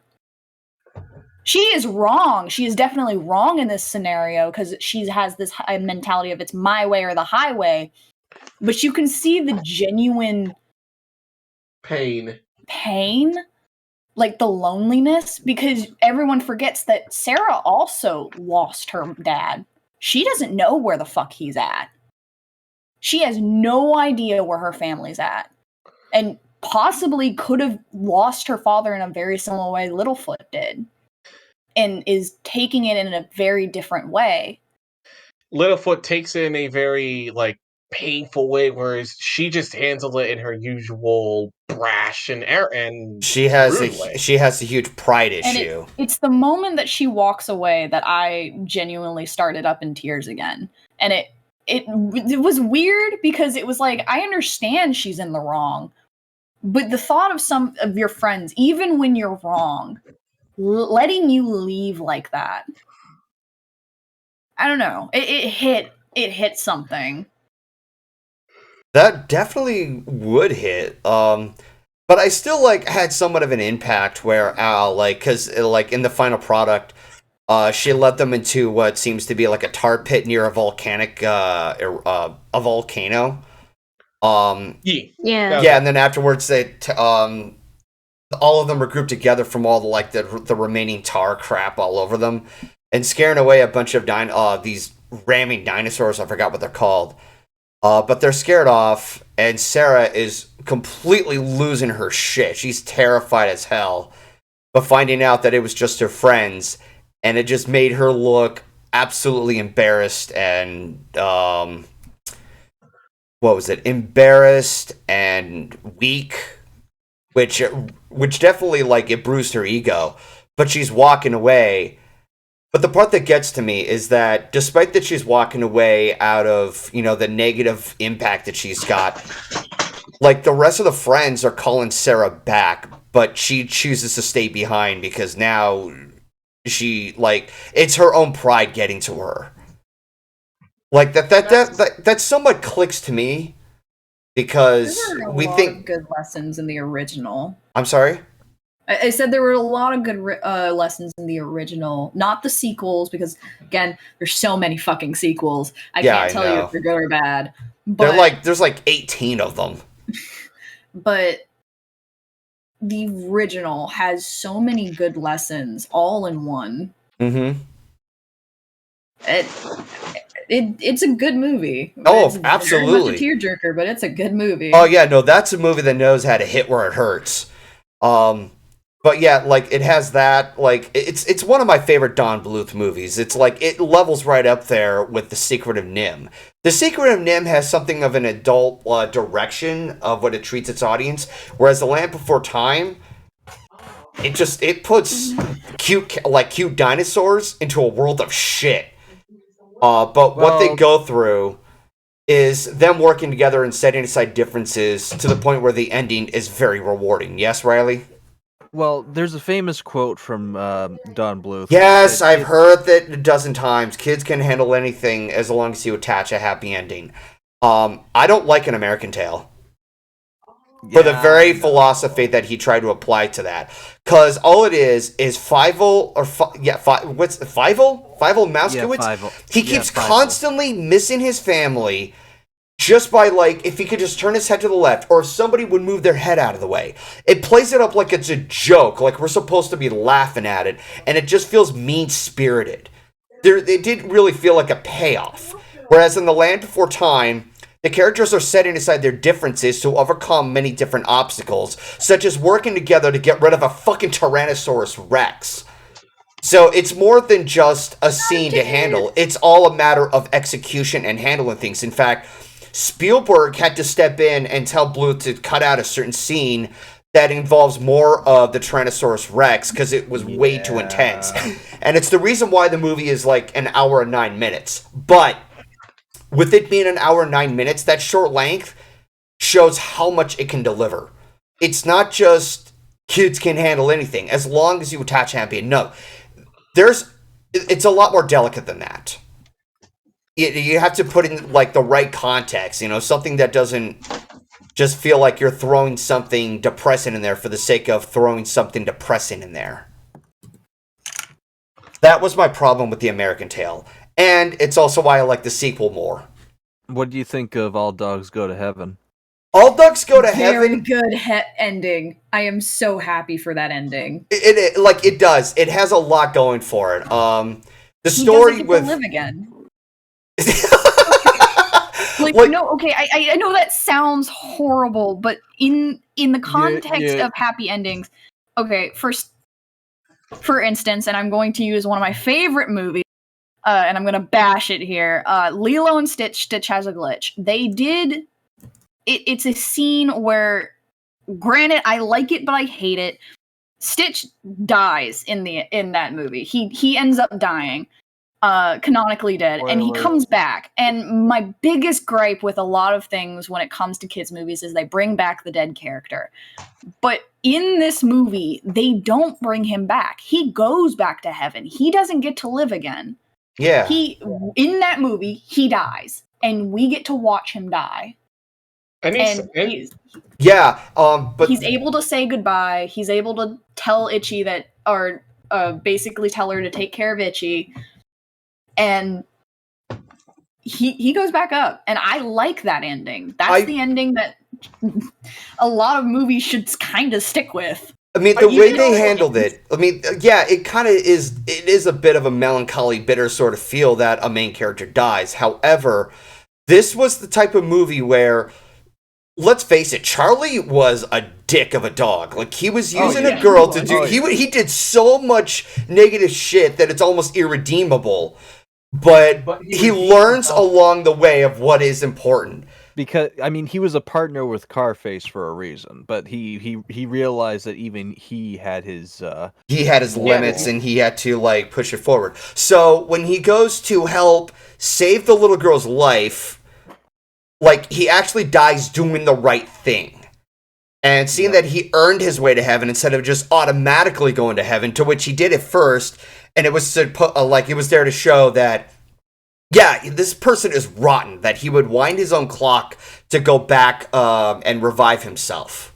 Remember the scene where they showed hell? Yeah, that scene was terrifying. That was dark. That's him having a nightmare knowing very well, this is going to happen to you. Did you know that they actually cut it? They actually cut it a little bit. There was a sequence after the dog demon appeared where he moves his head forward. The cut there was in the next scene. He gets down to Charlie's level, and he says, "Now you are mine." And it cuts to him. It cuts to us looking the demon dog in the face, and the way it's delivered was considered so scary to test audiences that they had to cut that scene out. And there was even a part where he was supposed to laugh at Charlie's misery and then blow the fire. But the way it was finally cut is they cut it right after he appears, and then they cut to where he's blowing the fire. And the reason for that is because of that really dark scene that actually scarred children in test viewings. So yeah, that movie could have gotten much darker than what we remember. To which kind of proves my point to what Don Blue said about, oh yeah, kids can handle anything as long as they attach a happy ending. Yeah, say that when you have this scene that almost, like, mentally scars children. Like, Disney is no angel either. I remember hearing that in production of The Black Cauldron, there was a deleted scene they had that was, just visually terrifying. Kids ran out of the theater. If the showing of Katzenberg got involved. Yeah, and at the showing of Snow White back in its heyday, like, there had to be a lot of cleanup for the janitors because a lot of children who saw that in the theater over the dark forest, a lot of kids pissed themselves. Yeah, that's an actual thing that happened. So yeah, it's not so much as kids can handle anything as long as you attach a happy ending. If you're taking risks, know how to work with its context. Don't just assume, oh, kids can handle anything as long as you attach a happy ending. I don't like that philosophy. That's something I don't agree with. I'm pretty sure if I show a child Hereditary, then the ending, that they're still gonna be scarred at the end of it. But back to what I said, back to what I think about All Dogs Go to Heaven, where you have, like, you have Charlie and he earns his way to heaven. Like, I still think it's a good movie, but it works well in context that with how kids would handle something.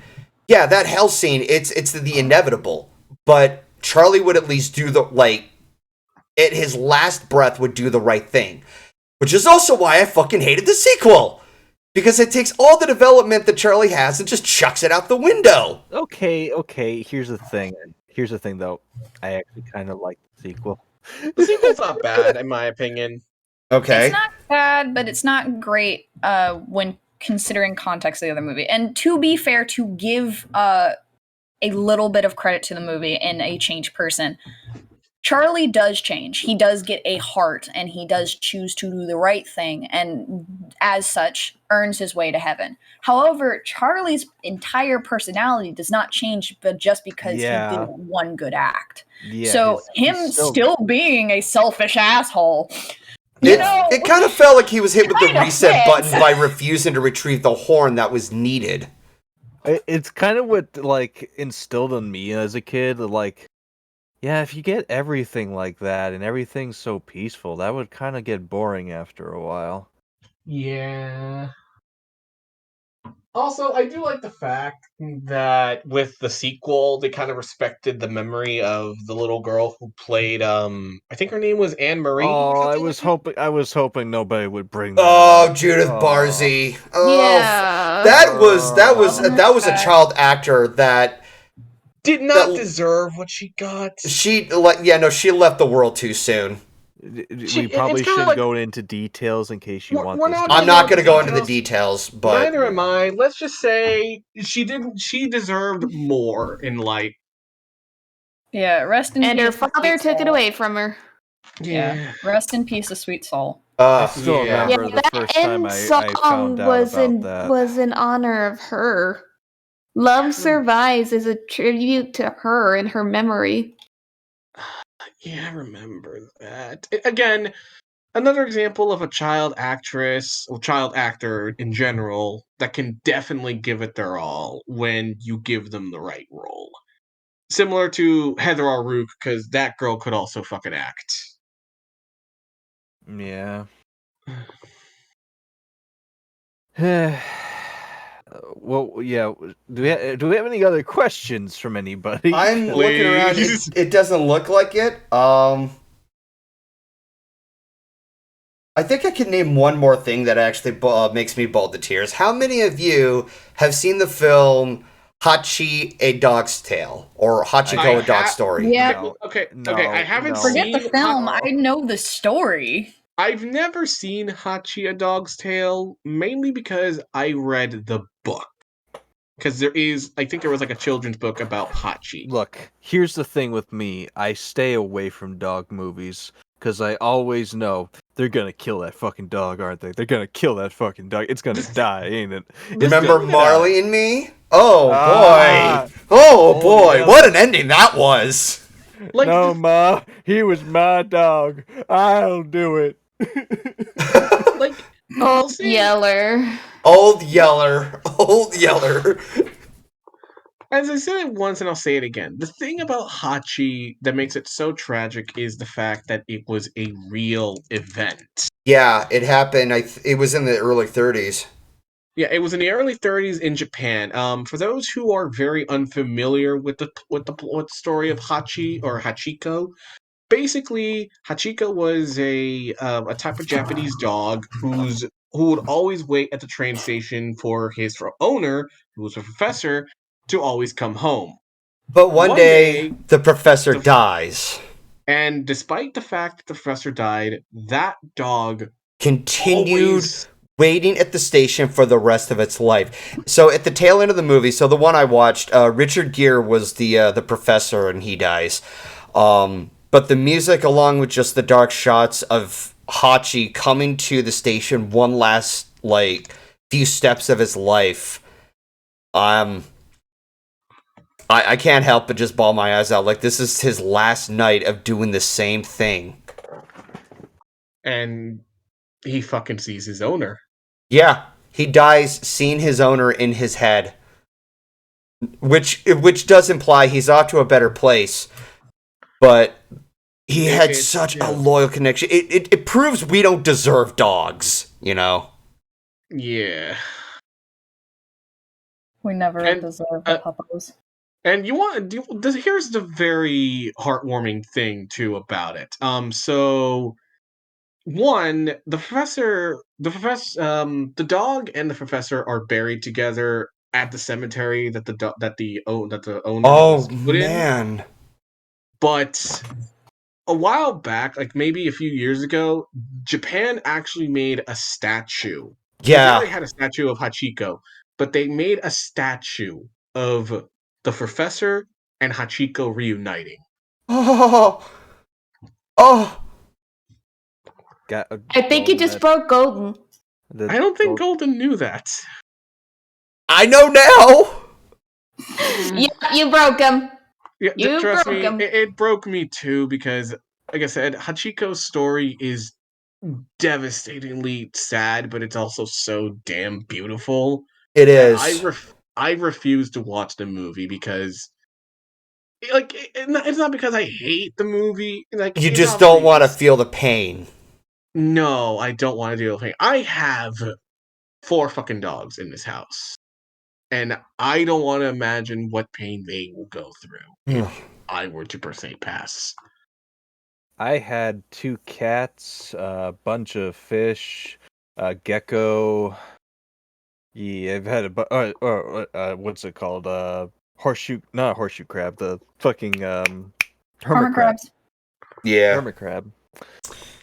It's like, yeah, animal deaths are hard. They are. Animal deaths are the worst. Oh. They're it's because we know for a fact this is something we have to live with. They're wonderful creatures who are very playful and friendly with you, or have like that close connection. That love you unconditionally. Yeah, and it just at the end of at the span of 10 or 20 years, they only have so much to live for. They only have so long to live for, genetically speaking, and just it's both a blessing and a curse at the same time. Yeah, the best you can always do for your pets is just give them the fucking best life. Yeah, they're there for a chunk of your life. You're there for their whole life. Exactly. I think we should move on to one final question here. One finally showed up. Ask all. Yeah. Do you enjoy playing Mario Party games? I like the first. I only like the first Mario Party game. I hated the sequel, despite everybody else calling it the best entry. The only Mario Party I ever played was Mario Party 6 on the GameCube. You don't enjoy Mario Party. You enjoy the experience. Well, not so much as the experience of the minigame world in the second one, because you can't go back and grind for extra lives. Or how it'll make you hate your friends. All my friends are dead. Or at least not trust them. I still haven't gotten over Josh tricking me. I still haven't gotten over that. The games are known to have no mercy. It will kick you in the balls. It will not hold your hand. I liked playing Mario Party. The first Mario Party I liked, but the second one, in terms of trying to 100% or collect everything, I could never get through that minigame world. And that was a scar on my experience of playing games. I still can't believe the recent collection included the fucking palm killing Tug of War! Nintendo! Did you not learn your goddamn lesson? Oh, don't learn nothing. I would have been fine if they used any other minigame from the first Mario Party, but no. They decided to include Tug of War. No. You know what that's like? It's like how in the recent GTA trilogy remaster, whatever the fuck it's called, they still kept the fucking hot coffee mod included in the file for GTA San Andreas. You know, the fucking mod that got him a lawsuit back in the early 2000s. Nobody learns. I'm sorry. They kept hot coffee? They actually kept it in the file. It was because this is basically an upscaled version of the original game. They literally just took the code, put through some AI program that could upscale the graphics and shit. That's why some of the words and shit are all fucked up, and there's all these other shit that's wrong with the game I can't even get into. But it's why would you not take that out after you had all those fucking hearings in Congress or whatever the fuck you had to do in the early 2000s and all that shit? Why? All you had to do was not include that one fucking file. How could you fuck that up? Very slowly. How?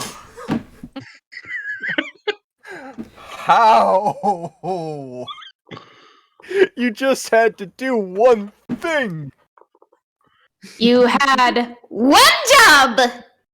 Nintendo, you didn't need to bring back the notorious minigame that caused blisters on the palms of kids' hands. Did they not? They don't learn. I'm willing to bet you there's going to be another lawsuit. And when it happens, I it'll wanna- be like, we told you. I want to be a fly on the wall in the room where they decide that they would include that mini game, because I want to see the thought process behind including that Well, fucking mini It game. caused pain once before, but do you remember how nostalgic it was? That nostalgia factor back again. By the way, hi, Dusk. Hello. We're pretty much on the tail end of the podcast. We went on for 4 hours. Yeah, we've I been going for a know. while. Thursday nights are hard for me to come join. I'm sorry. That's okay. Could be worse. Used to be. I used to have to get up at 6 in the morning on Fridays, so I don't have to do that anymore. At least. Oh, that's progress. And on that note, we've had quite a podcast this month. Happy Thanksgiving to those in advance, and here's hoping that you guys can see plenty of podcasts as I have ideas planned out over the course of December, as I may or may not do multiple podcasts that month, because there's a number of things that I wanted to catch up on. But that's just still up in the air, and until then, any final says to any of you? I forgot that I can do this. Do what? Take Blitzo. Put him in a cereal box. Congratulations, Blitzo. Sleepy ice. I don't get it. I'm out of here. She made a Go on. she made a pun. How is that a pun? Rub-a-dub-dub, forgot thanks to do for the that in pun. Helluva Boss thing. Nice. Yeah. I forgot to do that, so yeah. Golden, come on, come back here. And he What was- rage quit. And he You gotta end the stream if nothing else. Okay, I'm back. Let's move on to the other final says. Deafhorse, anything you have to say? Listen to Al say. That's my say. Okay. Listen to K-pop boy bands. I'm going to fucking throw you against the wall. Ryley, anything you have to say? I am the Worm Rider. Yes, you are. Cuckoo. Oh my god, you were so happy about those. It was adorable. Panda. Drink your water, don't fall down the stairs. I approve this message. Misty?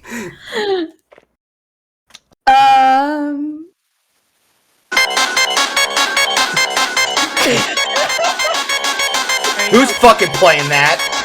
Who's fucking playing that? Beautiful.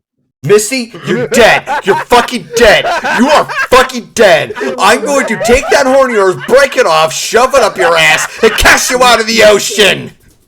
Misty, you are the truest bestie of all fucking time. Misty, I am so proud of you right now. I had to do it once, Golden. I had to do it once. I'm sorry. Why did you have to do it once? Who told you? Who pointed the gun at you? Nobody. Misty, I'm gonna hug you. Yay, I get Yeah, hugs. welcome to the Gremlin Squad, Misty.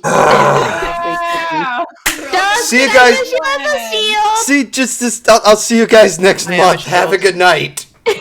Later. 420.